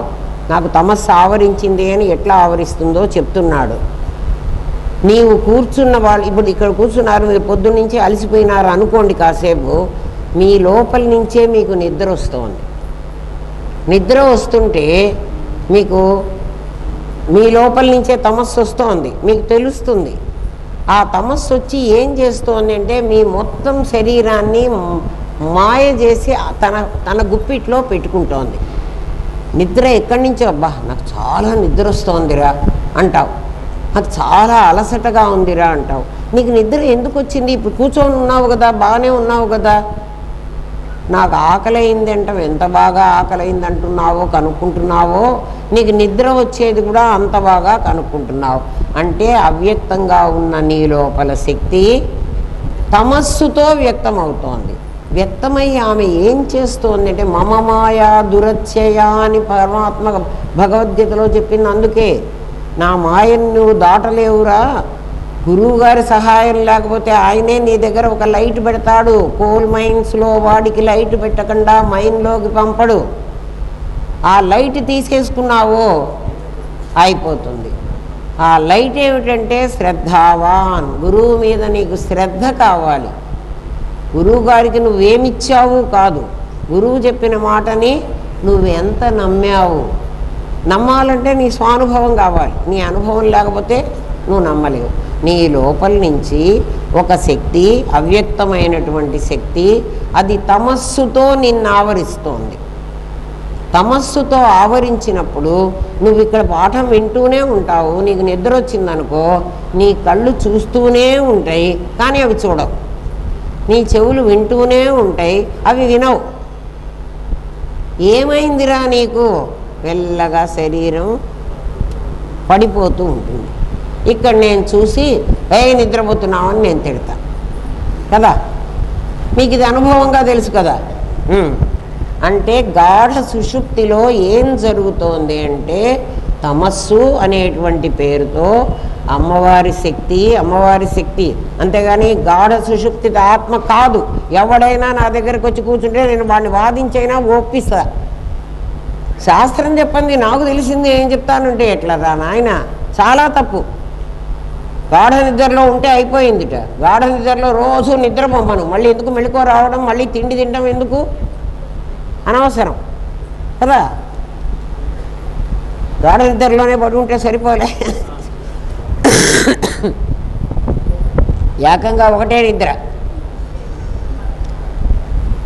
ఆ నిద్రలో నిన్ను ఒక అజ్ఞానము ఆవరించింది, అందువల్ల కటిక చీకటి. ఇప్పుడు ఆ స్వానుభవం చూసుకోండి. మీకు నిద్రలో ఎవరైనా నాకు వెలుతురు కూడా కనిపించిందండి, నేనున్నానని నాకు తెలిసిందండి అని చెప్తారా? నాకు మెళుకువ రాదు. ఒకవేళ మెళుకువ వచ్చి ఏమొచ్చిందంటే నీ శరీరం పొర్లుతుంది. రక్త ప్రసరణ జరగాలంటే శరీరం కదలాలి. నీకు సంబంధం ఏమక్కర్లా, నీ గుండె ఎట్లా కొట్టుకుంటోందో, నీ ఊపిరితిత్తులు ఎట్లా పనిచేస్తున్నాయో, నువ్వు గాలి ఎలా పీలుస్తున్నావో అట్లా నీ శరీరం కూడా కదులుతుంది. అటు ఇటు పొర్లుతాం కదా, తెలివి ఉండి పొర్లటలే, నీకు తెలియదు నువ్వు పొర్లినట్టు. ఒకవేళ ఏ పాతకాలంలో అయితే పిచ్చిళ్ళు ఉండేవి, ఇట్లాంటి ఇళ్ళు కాదు, పైనుంచి పాములు పడేవి. పాము పడితే కూడా నీకు శరీరం మీద పాము పడ్డది అని తెలియదు. అట్లా ఉండేది పరిస్థితి. అంటే నువ్వు నిద్రలో నీకేమీ తెలియటం లేదు. నీకేమీ తెలియటం లేదంటే నువ్వు తమస్సులో మునిగి ఉన్నావు, అది అర్థం చేసుకో కదా. ఎవరి అనుభవం వాళ్ళే తెలుసుకోండి. నిజంగానే మనకు నిద్రలో మెళుకువ ఉందా, నిద్రలో లైట్ కనపడుతోందా, నిద్రలో నేను ఉన్నానని తెలిసిందా? ఏం తెలియలేదు. అంటే నిద్రలో ఏం జరిగింది? నీకు తమస్సు ఆవరించింది. తమస్సు ఎక్కడి నుంచి వచ్చింది? పక్కింటి వాడు ఎవడైనా మన నెత్తిన ప్రయోగం చేశాడా? ఎవడు చేయలే, నీ లోపల నుంచే వచ్చింది. నీ లోపల ఎక్కడి నుంచి వచ్చింది? మళ్ళీ నీ లోపల ఒక నేనున్నాడు. ఆ నేనుకి అవ్యక్తమైనటువంటి ఒక శక్తి ఉంది. ఆ శక్తికి 3 గుణాలు ఉన్నాయి. ఆ 3 గుణాల్లో ఒక గుణం నన్ను ఆవరిస్తోంది. అర్థమైందా? ఇంకొకటి నిన్ను కనుక్కోమంటున్నాడు. ఎవరైనా నిద్ర లేచిన తర్వాత నేను హాయిగా నిద్రపోయినాను అంటాడు. నిద్ర ఎప్పుడు పోతున్నాడు? హాయిగా పోతున్నాడు. నిద్ర లేచాక అబ్బా హాయిగా ఉందిరా. ఎందుకురా హాయిగా ఉంది? బాగా నిద్రపోయినా కదా అందుకు హాయిగా. నిద్రపోయినందువల్ల హాయిగా ఉంది అనుకుంటున్నాడు వాడు. కాదు కాదు, కర్మని అనుభవించకపోవడం వల్ల నువ్వు హాయిగా ఉన్నావు. కర్మానుభవం లేదు నీకక్కడ. చూడండి, బాగా వినండి. నువ్వు ఏ కష్టంలో ఉన్నా నీకు నిద్ర పట్టిందంటే ఇంకా నీకు లేదు. అంటే నీకు ఈ కష్టాలన్నీ పోవాలంటే నువ్వు నిద్రలోకి వెళ్ళాలి కదా. ఏ మందన్నా వేసుకుని మాత్ర వేసుకోనో లేకపోతే తాగో మొత్తానికి నిద్రపో. అయితే అవి ఎంతసేపు ఉంచుతాయి నిన్ను? కొంతసేపు మాత్రమే నిన్ను ఉంచగలవు. అనెస్థీషియా ఎంతసేపు ఇవ్వగలడు? కొంతసేపు, ఆపరేషన్ అయ్యే వరకు అనెస్థీషియా ఇవ్వగలడు. ఎప్పుడు కూడా 24 గంటలు నేను ఎవరు అనెస్థీషియా ఇస్తానంటే వాడు ఇంకా ఇంతే సంగతులు, చిత్తగించవలేను అంటాడు, ఇంకా వెళ్ళిపోతాడు. దీన్ని బట్టి నీకు నువ్వు హాయిని అనుభవించావా లేదా?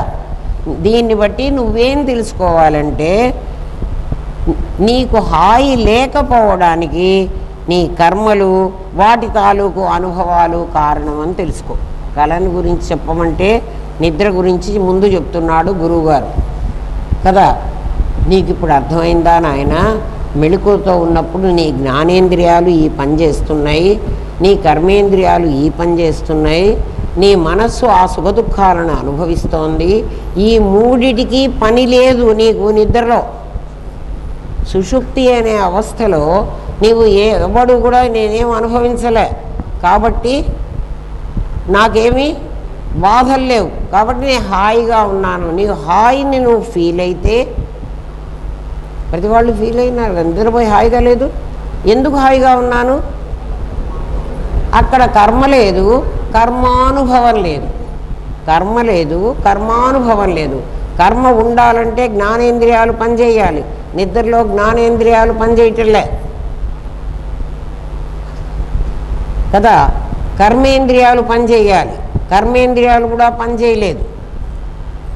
అందుకని నేనేం చేశాను, మనస్సు సైలెంట్గా ఉంది. అసలు నిద్ర ఎలా వస్తుందో అది కూడా చెప్తాను. నిద్ర గురించి కదా మన పాఠం. నిద్ర ఎలా వస్తుంది అంటే, పొద్దున్నుంచి నువ్వు చేసిన నేను ఒక చిన్న అంగడి పెట్టుకున్నా. అంగట్లో వస్తువులన్నీ అమ్ముకుంటా. పగలంతా వస్తువులు అమ్ముకుంటాను. రాత్రి 10 గంటలు అయినప్పుడు వస్తువులు అమ్ముకుంటుంటే చింతపండు అమ్మినవాడు 5 రూపాయలు ఇస్తాడు, ఉల్లిపాయలు అమ్మినవాడు 2 రూపాయలు ఇస్తాడు. అట్లా అన్ని డబ్బులు గల్లాపెట్టెలో వేసుకున్నా. ఇవన్నీ నేను అంగడి క్లోజ్ చేసేటప్పుడు ఈ డబ్బులన్నీ ఒక నా డబ్బాలో, నా పెట్టెలో, నా పర్సులో పెట్టుకుని నేను ఇంటికి వచ్చేస్తాను. ఇంటికి వచ్చి ఇంట్లో అవన్నీ దాచిపెట్టుకుంటా కదా. రేపు మళ్ళీ నేను షాప్కి వెళ్ళేటప్పుడు కొన్ని పైసలు మాత్రమే తీసుకుని, ఎందుకంటే వాడికి చిల్లర ఇవ్వాలంటే కొన్ని కావాలి నాకు. ఈ మొత్తం డబ్బులు తీసుకుపోను. ఇవి తీసుకుని మళ్ళీ అంగడికి పోతాను కదా. ఇది ప్రతివాడు చేస్తున్న పని అదే కదా. నిద్రకి వెళ్ళగానే మనకు వెంటనే నిద్ర రాదు. మంచం మీద పడుకోగానే నిద్ర వస్తుందా, కొంచెం టైం తీసుకుంటుంది. ఆ టైంలో మీరు గమనించండి, జాగ్రత్తగా గమనించాలి. అంతర్ముఖ సమారాధ్య కదా, నువ్వు లోపలికి వెళుతున్నావు, బయటకు వెళ్ళటల్లా. నీకేం తెలుస్తుందంటే, నువ్వు చేతులతో చేసిన కర్మ, కళ్ళతో చేసిన కర్మ నా కళ్ళు లోపలికి లాక్కుపోతున్నాయి అంటావు. నీ చేతుల్లో నీకు తెలుస్తుంది, నువ్వు లోపలికి వెళ్ళడం నీ అనుభవంలో నీకు తెలుస్తుంది. లోపలికి ఒకటి రాగుతుంటారు. ఇవన్నీ హృదయస్థానంలో పెట్టుకుంటావు. నీకు నిద్ర పట్టడానికి ఇంత టైం పడుతుంది.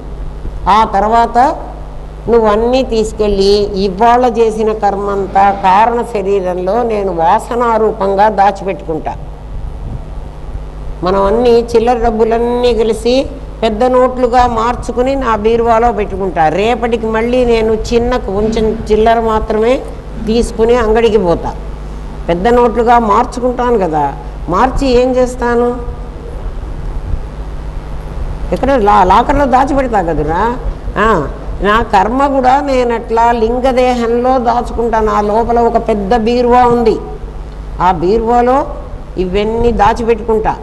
మళ్ళీ రేపు పొద్దున మళ్ళీ లేస్తా. మనం చేసిన ఇవన్నీ మీరు గమనించండి. కావాలంటే ఖచ్చితంగా మీరు చేసిన కర్మలన్నీ కూడా ఏ ఇంద్రియాలతో కర్మ చేశారో అవన్నీ లోపలికి ఇలా గుంజుకుంటున్నాయి.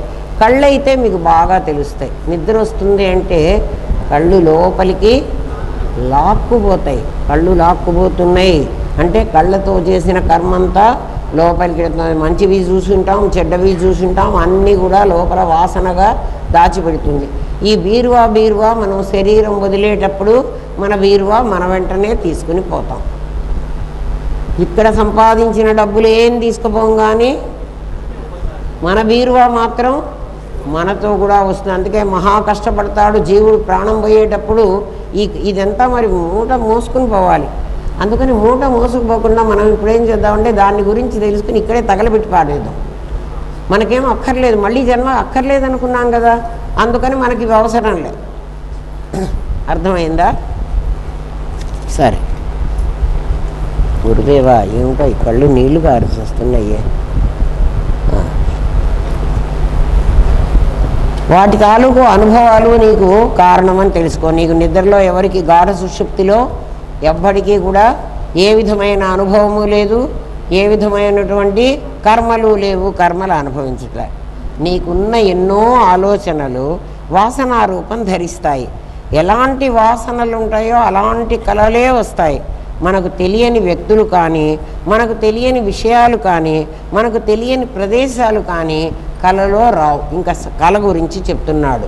కళ ఏమిటంటే, ఈనాటి కళలో ఒక వాసన వస్తే ఇవాళ ఒక కళ వచ్చింది, రేపు సేమ్ కళ రమ్మని చెప్పండి, రాదు. అంటే నీ లోపల ఎన్ని రకాల వాసనలు ఉన్నాయో కళ కూడా ఎలా వస్తుందో అది కూడా ఒకసారి తెలుసుకుందాం. ఎట్లాగంటే మన లోపల మన వాసనలన్నీ చిత్తసాగరంలో స్టాగ్నెట్ అయి ఉంటాయి.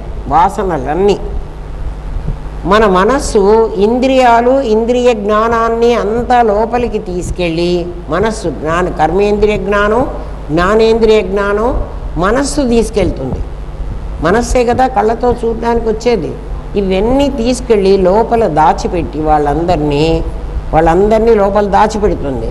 తనొక్కటి చిత్తసాగరంలోకి వస్తుంది. మనస్సు వచ్చి అక్కడ అనేక రకాలైన ఉంటాయి, ఒకటి పిక్ చేసుకుంటుంది. దాంతో అన్ని రూపాలు తనే పొంది తను ఆడుకుంటూ ఉంటుంది. కళ అందుకొస్తున్నది. మనస్సు ఏం చేస్తుందంటే జాగ్రత్త అవస్థలో తను ఊహించుకున్న వాటిని జాగ్రత్త అవస్థలో ఊహించుకుంటుంది. కొన్ని నేను ఇట్లా ఉంటే బాగుంటుంది, నేను ఒక ప్రిన్స్ని అయితే బాగుంటుంది అని అనుకోండి కాసేపు కదా. ఆ తాలూకు వాసన దాని లోపల పెట్టుకుంది. ఎక్కడ? చిత్తసాగరంలో దాచుకుంటుంది. చిత్తం అనేది సాగరం అని ఎందుకన్నారంటే సముద్రంలో ఎలా అయితే ఏ వస్తువునైనా దాచుకోవచ్చో అట్లా దాచుకుంటుంది. ఆ దాచుకున్న వస్తువులు అది కూడా మీకు ఎట్లా కన్ఫర్మ్ చేయిస్తా ఇప్పుడే. ఆ దాచుకున్న వస్తువులని ఇంద్రియ జ్ఞానాన్నంతా లోపల దాచిపెట్టింది. తను మాత్రం చిత్తసాగరంలోకి వచ్చింది. అక్కడి నుంచి ఒక వాసనను పిక్ చేసుకుంటుంది. నేను ప్రిన్స్ కావాలి అన్నటువంటి వాసన పిక్ చేసుకుంది. దానికి సంబంధించినటువంటి రూపాలన్నీ తనే పొందుతుంది. మనస్సుకి ఎంత శక్తి ఉందంటే నీ ఇంద్రియాలు చేసే అన్ని పనులు అది చేయగలదు. ఇంద్రియాలు చేసే పనులన్నీ మనస్సు చేయగలదు కదా. ఎందుకంటే కంటి ద్వారా వింటున్నది చూస్తున్నది మనస్సే, చెవి ద్వారా వింటున్నది మనస్సే, నీకు అర్థం చేస్తున్నది మనస్సే. ఏవ మనుష్యాణం, నీ బంధానికి నీ మోక్షానికి కారణం నీ మనస్సు. ఈ మనస్సు ఏం చేస్తుందంటే నీ లోపలికి వెళ్ళి ఆ చిత్తసాగరంలో ఉన్న వస్తువులను తీసుకువచ్చి దాంతో తానే అన్ని రూపాలు పొంది ఆడుకుంటున్నది. కొంతసేపు ఆడుకున్న తర్వాత హిత అనేటువంటి ఒక నాడిలోకి తీసుకొచ్చుకుంటుంది. కంఠంలో ఉంటుంది. ఎక్కువ కళలు వచ్చిన వాడికి కంఠంలోనే బాధ ఉంటుంది, తెలుస్తుంది. అందుకే నిద్ర లేవగానే కలగన్న వాడికి కాసిన మంచినీళ్ళు ఇచ్చి తాగరా అని చెప్తారు. నీళ్లు తాగితే ఆ కంఠంలో ఉన్న ఆ బాధ ఏదో కాసేపు పోతుంది. కంటాడు, కళ వస్తుంది. కళ వచ్చిన తర్వాత మీరు లేచి చూడండి, మీ గొంతులో ఏముందో మీకే తెలుస్తుంది. ఎవడికి వాడు అనుభవించి తెలుసుకోండి. అన్నీ వాడే అనుభవించి రామనాథం గారు చెప్పారా, రికార్డు చేసి. రికార్డులు ఉన్నాయి కాబట్టి చేస్తున్నారు. ఆ రోజులో రికార్డు లేదు, చెయ్యడము లేదు. ఎవడికి వాడు చచ్చినట్టు. సాధన అంటే ఇదే. సాధన అంటే వేరే ఏం లేదు. నువ్వు నీ లోపలికి వెళ్ళాలి, నీలో ఉన్నవాడిని నువ్వు తెలుసుకోవాలి, అంతే పని. దానికోసం ఎంత టైం కేటాయించుకుంటావో నీ ఇష్టం. చిత్తసాగరంలో నుంచి తెచ్చుకొని మనస్సు అనేక దృశ్యాలు చూస్తోంది. ఏమ్మా? అందుకని కళలో ఆ చిత్తసాగరంలోవి తెచ్చుకుని చూస్తోంది అని మీరు చెప్పింది మాకు కన్ఫర్మ్ చేయండి అని అడిగితే, కళలో ఎవరికైనా అందరికి కళ్ళు వచ్చినాయి కదా. మీకు ఇంతకుముందు చూసిన దృశ్యాలు, మీరింతకుముందు కలిసిన మనుషులు, మీరింతకుముందు పొందిన అనుభవాలు, ఇవి తప్ప ఇంకేమన్నా కళ వచ్చినాయా? రావు. దాన్ని బట్టి మీ చిత్తసాగరంలో మీరు దాచుకున్న వాసనలే స్వప్న రూపంగా మీ మనస్సు అనుభవిస్తోంది. కళ అనేది ఒక స్టేట్. అంటే జాగ్రత్త, స్వప్న, సుషుప్తి అనేటువంటి 3 అవస్థలు, నీ దేహము పొందేటువంటి 3 అవస్థలు. జాగ్రత్తలో కొంతసేపు ఉంటుంది, స్వప్నంలో కొంతసేపు ఉంటుంది, సుషుప్తిలో కొంతసేపు ఉంటుంది. ఏమ్మా? నీ దగ్గర వాసనలు అని చాలా ఉన్నాయి. సంచిత వాసనలు అంటాం వాటిని. అంటే జన్మల నుంచి మన బీరువా ఎత్తుకొని పోయినాం కదా.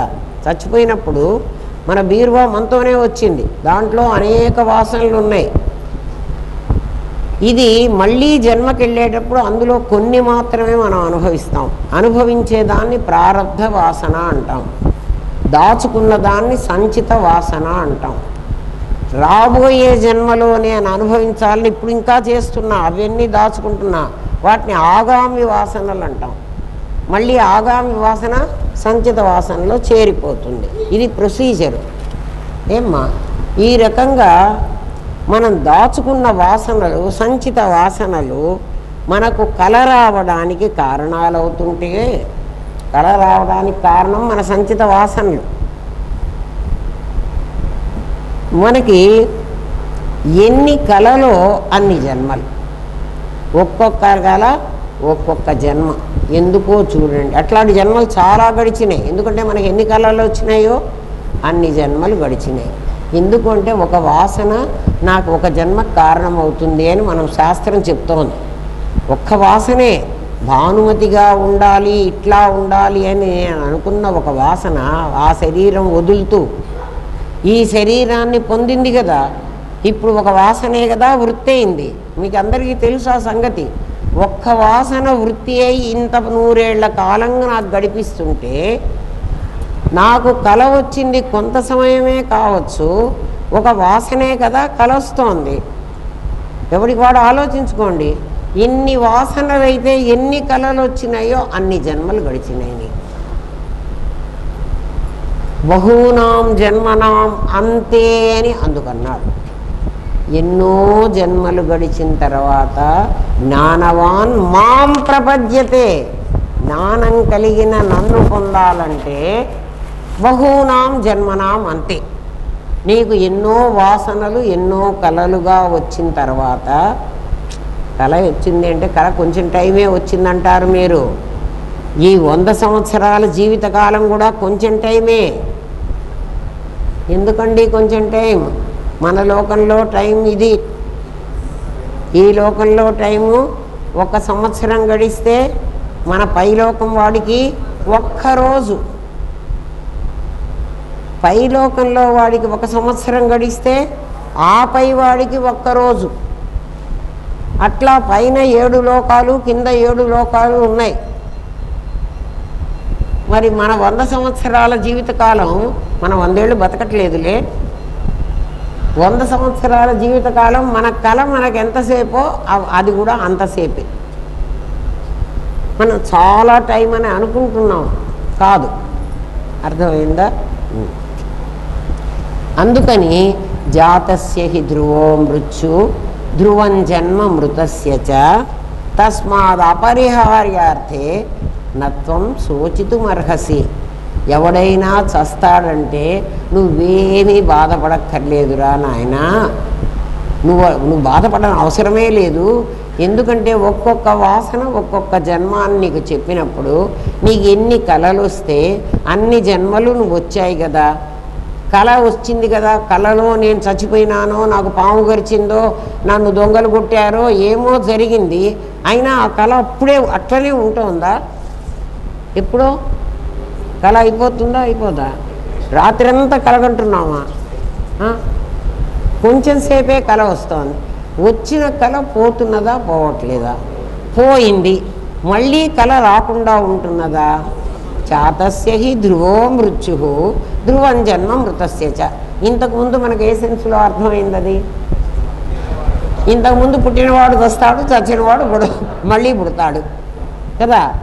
ఇప్పుడు నువ్వే ఎన్నిసార్లు పుట్టావో ఎన్నిసార్లు చచ్చావో అర్థం చేసుకో.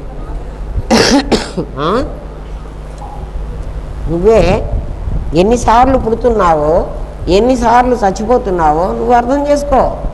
జాతస్య హి ధ్రువో మృత్యు ధ్రువం జన్మ మృత.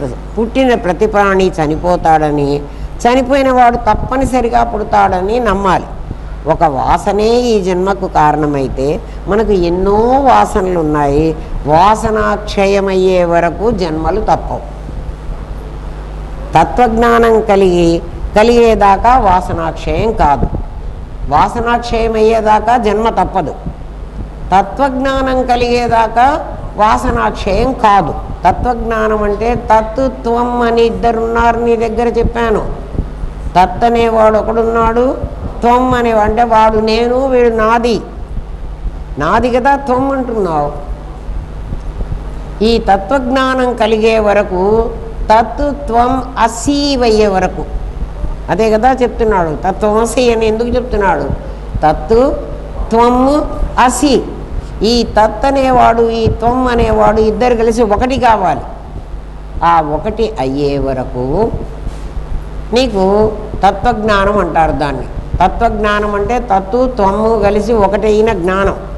అప్పుడు ఒకటే ఉంటుంది, త్వము లేకుండా పోతుంది, తత్తు మాత్రమే ఉంటుంది. తత్వమసి అనేటువంటి పదానికి అర్థం అది.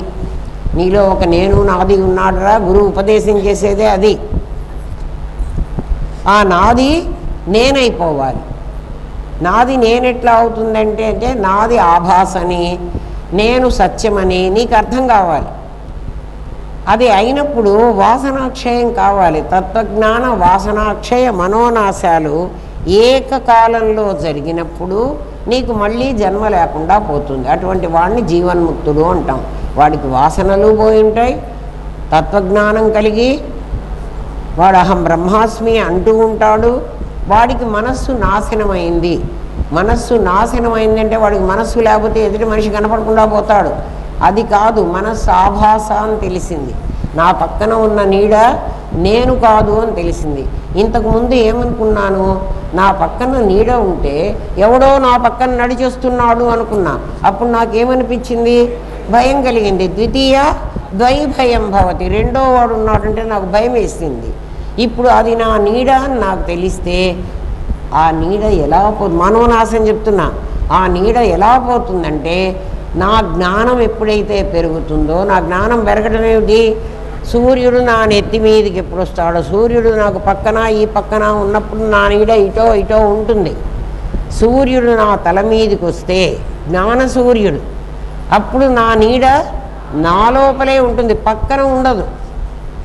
అది మనోనాశం. నా మనస్సే నాకు నాకంటే భిన్నంగా ఇంకొకరిని చూపిస్తున్నది.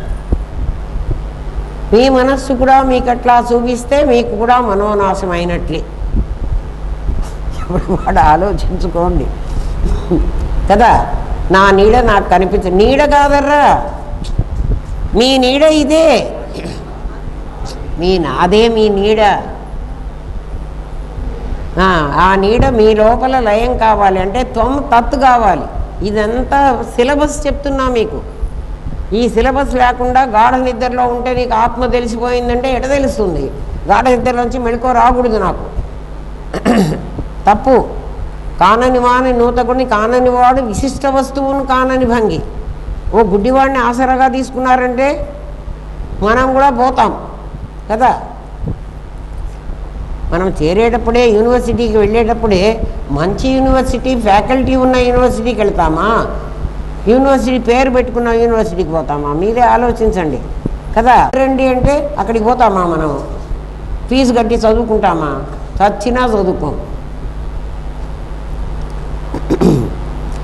తత్వజ్ఞాన వాసనాక్షయ మనోనాశాలు ఏకకాలంలో సిద్ధిస్తే జీవన్ముక్త స్థితి వస్తుంది. జీవించే ఉంటాడు. ముక్తం అనేటువంటి మూడవ స్థితి వాడు అందుకుంటాడు. అప్పుడు అతనికి మాత్రమే పునర్జన్మ లేదు. నన్ను ఒక అమ్మాయి అడిగింది, మీరు సమాధి వస్తే జన్మ లేదన్నారు కదా అని. నేను ఖచ్చితంగా రాశాను, అతనికి మాత్రమే పునర్జన్మ లేదు, మిగిలిన వాడందరికీ పునర్జన్మ ఉంది. ఉంది అని మీరెందుకు చెప్తున్నారండి? శుచీనాం శ్రీమతాం గేహే యోగభ్రష్టో అభిజాయతే. గీతలో చెప్పాడు నాయన, నేను చెప్పలేదు. శుచిమంతులైన శ్రీమంతుల ఇంట్లో పుట్టించి వాణ్ణి ఆ జ్ఞానం డెవలప్ అయ్యేదాకా నేను చూసుకుంటాను అన్నాడు. వాడికి కర్మ లేకపోయినా మనకు ఒక అష్యూరెన్స్ ఇచ్చాడు పరమాత్మ. చూడండి నాయన, ఈ మార్గంలో మీరు ప్రయాణం చెయ్యండిరా. మీరు అందుకోలేకపోతారనుకో, ఏ కారణంగా అయినా, శరీరం మన చేతిలో లేదు కదా. ఇది మరణిస్తే మిమ్మల్ని మళ్ళీ శుచిమంతులైన శ్రీమంతుల ఇంట్లో పుట్టించి, అంటే మీ వేరుశనక్కాయకి మళ్ళీ తొడిగేసి నేను పంపిస్తాను. ఈసారి వేరుశనక్కాయ ఎక్కడ పండుతుంది అంటే శుచిమంతులైన శ్రీమంతుల ఇంట్లో. అక్కడ పుట్టినప్పటి నుంచి ఆ ఇంట్లో వాళ్ళు చేస్తున్నారో చేయలేదో నాకు తెలియదు, కానీ నువ్వు మాత్రం ఈ మార్గంలోనే వచ్చి నువ్వు ఇది రీచ్ అయ్యేదాకా నేను నీ వెంట ఉంటానని పరమాత్మ అష్యూరెన్స్ ఇచ్చాడు. మరి దానికి తప్పట్టు కొట్టుకోవాలి. మీరు కొట్టుకోకపోతే మీ కర్మ. భగవద్గీతలో చెప్పాడర్రా అంటే చప్పట్టు కొట్టుకోనేది కూడా ఆయనే చెప్పాలా? కర్మ కదా. మనం ఇన్ని కాలేజీల్లో చదివాము, ఏ ప్రొఫెసరు మనకు ఫిజిక్స్ నువ్వు ఇంత నేర్చుకున్న తర్వాత నీకు కంప్లీట్గా తెలియకపోతే వచ్చే జన్మకు కూడా ఫిజిక్స్ వస్తుందిరా, కెమిస్ట్రీ వస్తుందిరా, మ్యాథమెటిక్స్ వస్తాయిరా అని ఎవ్వడు చెప్పలే. కానీ ఈ యూనివర్సిటీలో మాత్రం ఈయన నాయన నువ్వు ఎట్లా కొట్లా మా యూనివర్సిటీకి రారా, అది నీ కోసం చెబుతున్నారా, నా కోసం చెప్పట్లేదు. నువ్వు దీంట్లోకి వస్తే ఇప్పుడు నువ్వు ఒకవేళ ఇవన్నీ తెలుసుకోలేకపోతే సిలబస్ నీ ముందర పెడుతున్నా, ఈ సిలబస్ నువ్వు ఎంతవరకు చదవగలవో చదువు, నీ శక్తి ఉన్నంతవరకు దీన్ని చదువుకో, దీన్ని ఫాలో అవ్వు. నీకు ఎంతవరకు సాధ్యమవుతుందో చూడు. సాధ్యం కాదు, ఎందుకు అంటే నువ్వు మళ్ళీ మూడిటి మీదకి పరిగెత్తిపోతావు. నువ్వు అచ్చగా దీంట్లోనే ఉంటే నీకు సాధ్యం అవుతుంది. అందుకని నువ్వేం భయపడవాకురా. నీ మామూలు చదువులైతే ఇది కాలిపోగానే అవి కూడా కాలిపోతాయి. దాంతోపాటు ఒకవేళ ఏమైనా నీ జ్ఞానం ఎక్కువగా ఉంది కాబట్టి క్లాసులో ఇంటెలిజెంట్ పిల్లలు ఉంటారు కదా, వాళ్ళు అట్లా గత జన్మలో కొంత చదువుకుని వచ్చారేమో, ఆ ఇంటెలిజెన్స్ పనిచేస్తోందేమో, లేకపోతే ఇది మాత్రం గీతలో చెప్పాడు. శుచీనాం శ్రీమతాం గేహే, శుచిమంతులైన శ్రీమంతుల ఇంట్లో నిన్ను పుట్టించి నీకు కర్మ లేకపోయినా, నీకు పుణ్యకర్మ లేకపోయినా, ఎందుకంటే ఇదే పెద్ద పుణ్యం కదా, దీంతో నిన్ను నేను ఖచ్చితంగా చివరి వరకు చేరుస్తాను. ఏం చేరుస్తావయ్యా? ముక్తం అనేటువంటి స్థితి నేను ఇస్తా. అందుకే జీవన్ ముక్తుడు, వాడు జీవించి ఉండి ముక్తుడైన వాడు. అంటే అంతకుముందే వాడు శుద్ధం బుద్ధం చెప్పారు కదా, ముక్తం రాలే వాడికి. వాడు శరీరం మేరకే బంధించబడి ఉన్నాడు. ఈ శరీరం మేరకే బంధించబడినటువంటి బంధాన్ని వాడు పోగొట్టుకోగలుగుతాడు. అర్థమైందా? ఆ అధికార పురుషుడు, అటువంటి వాడు అధికార పురుషుడు అంటారు వాడిని.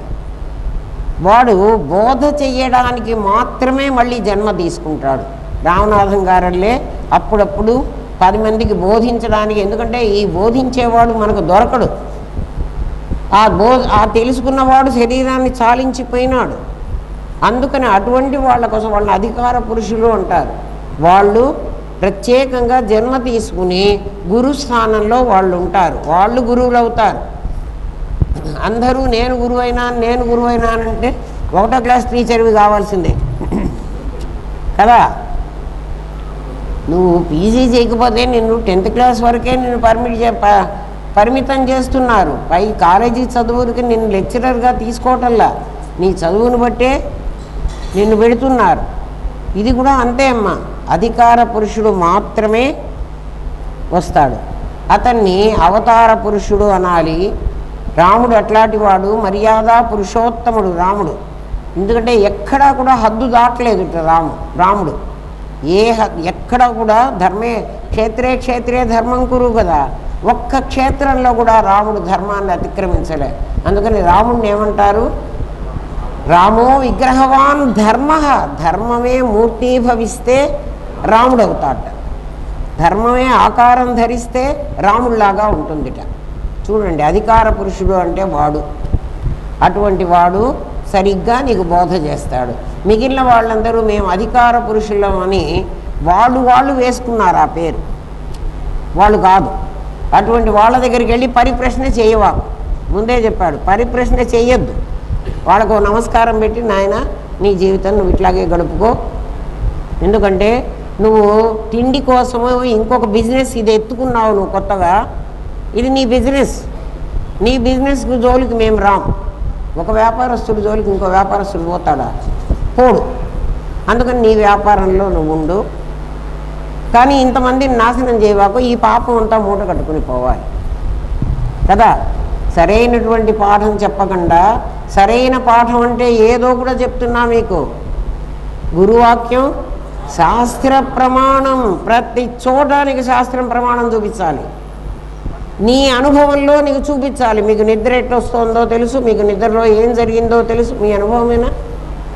లేదండి నాకు అట్లా కాలేదండి అంటే నీ అనుభవంలో లేకపోతే అది కరెక్ట్ కాదు. అటువంటి పాఠం చెప్పేవాడి దగ్గరికి వెళ్ళవాకండి, మీరే కనుక్కోవాలి. నన్నేం చేయమంటారు? విషయం చెప్తా కానీ ఏమ్మా? అందుకని గురు సాక్షాత్తు పరబ్రహ్మ అని ఎందుకన్నారంటే జ్ఞాన బీజాన్ని నీ లోపల నాటి ఆ జ్ఞాన బీజాన్ని పెంచి పోషించి కష్టపడి ఆ చెట్లు పెంచుకుంటాడు. అక్కడ నీకు అహంకారం వస్తుంది. ప్రతి చోట కూడా నాకు గాంగా ఇంత తెలుసు అనేటువంటి అహంకారం నీకు కలుగుతుంది. దాని లక్షణం అది. ఎందుకు కలుగుతుంది అంటే నీ దగ్గర 24 మంది ఉన్నారు. ఒక్కడొకండు దిక్పతుల నోర్చిన వారు ప్రహస్త ముఖ్యులు అని చెప్తుంది పాపం. అటువంటి వాళ్ళందరూ చచ్చిపోయినారని రావణాసుడి దగ్గర, రావణాసుడి సైన్యంలోట ఒక్కడొకండు దిక్పతుల నోర్చిన వారు, దిక్పాలకులనే జయించిన వాళ్ళు, అటువంటి వాళ్ళు ఉన్నారు రావణాసుడి సైన్యంలో. వాళ్ళందరూ చచ్చిపోయినారా రాముడి చేతిలో. నీ కొడుకులందరూ చచ్చిపోయినారు. ఎందుకు నువ్వు ఇంకా కూడా పట్టబడతావు? ఆ రాముడు ఎంత గొప్పవాడో నీకు తెలుసునా అని మండోదరి వచ్చి చెప్తుంది. నీకు ఇంకా బుద్ధి లేదా అని. అటువంటి దిక్పతుల నోర్చిన వాళ్ళు మన దగ్గర చాలా మంది ఉన్నారు. మన రావణాసురుడు ఎవడంటే మన జీవుడే. మన దగ్గర రావణాసురుడు. వాడి సైన్యం అంతా 24 మంది ఉన్నారు. వాళ్ళల్లో అహం అనేవాడు ఒకడు. వాడు ప్రతిదానికి ఇది నేను అని వాడికి లోపల చాలా ఉంటుంది. ఇది నేను అని వాడికి ఎందుకుందంటే వాడు సంపాదించిన 3 ఉన్నాయే, ఆ 3 మీద వాడికి అంత హోల్డ్ ఉందన్నమాట. ఎందుకంటే నాకు ఇంత డబ్బు ఉంది, నాకు భార్య ఉంది, నాకు పిల్లలు ఉన్నారు. ఈ 3 కదా వాడికి ఉన్నది. అసలు వాడికి ఉన్నాయా వాడికన్నా భిన్నంగా ఉన్నాయా? మీరే చెప్పండి. వాడికన్నా భిన్నంగా ఉన్నాయి. వీడు విర్రవీగుతాడు. వీడు చచ్చిపోయినాడంటే ఇవి వీడి వెంట రావు. నా వెంట రాని సంపద నాది అని చెప్పేవాడు నీలో ఒకడున్నాడు. వాడి పేరు అహం. ఆ అహమే ఈ శరీరాన్ని, ఈ నాదిని, వేసుకున్న వేషాన్ని నేను అనిపిస్తున్నాడు. ఎట్లా అనిపిస్తాడంటే అరుణ్ గోవిలు స్టేజి మీద ఉన్నప్పుడు నేను అరుణ్ గోవిల్ని కాదు నేను అని వాడి గుర్తు లేకపోతే, అరుణ్ గోవిల్ని గుర్తుంటే పర్వాలేదు, గుర్తు లేక నే రాముణ్ణే అనుకున్నాడు అనుకోండి. ఎప్పుడు? ఏదో ఒక క్షణంలో అరుణ్ గోవిల్ ఏమనుకున్నాడు? నేను రాముణ్ణే అనుకున్నాడు. వెంటనే సీతను వాడు ఎటువంటి దృష్టితో చూస్తాడు? కామ దృష్టితో చూస్తాడు సీతని. ఎందుకని? వాడు రాముడైనాడు. ఆ క్షణంలో వాడు అహమైనాడు. అది అహం ఎట్లుంటుంది, ఎట్లా అవుతుంది అంటే మనకు ఎన్నిసార్లు అహం వస్తుందో ఆలోచించుకోండి.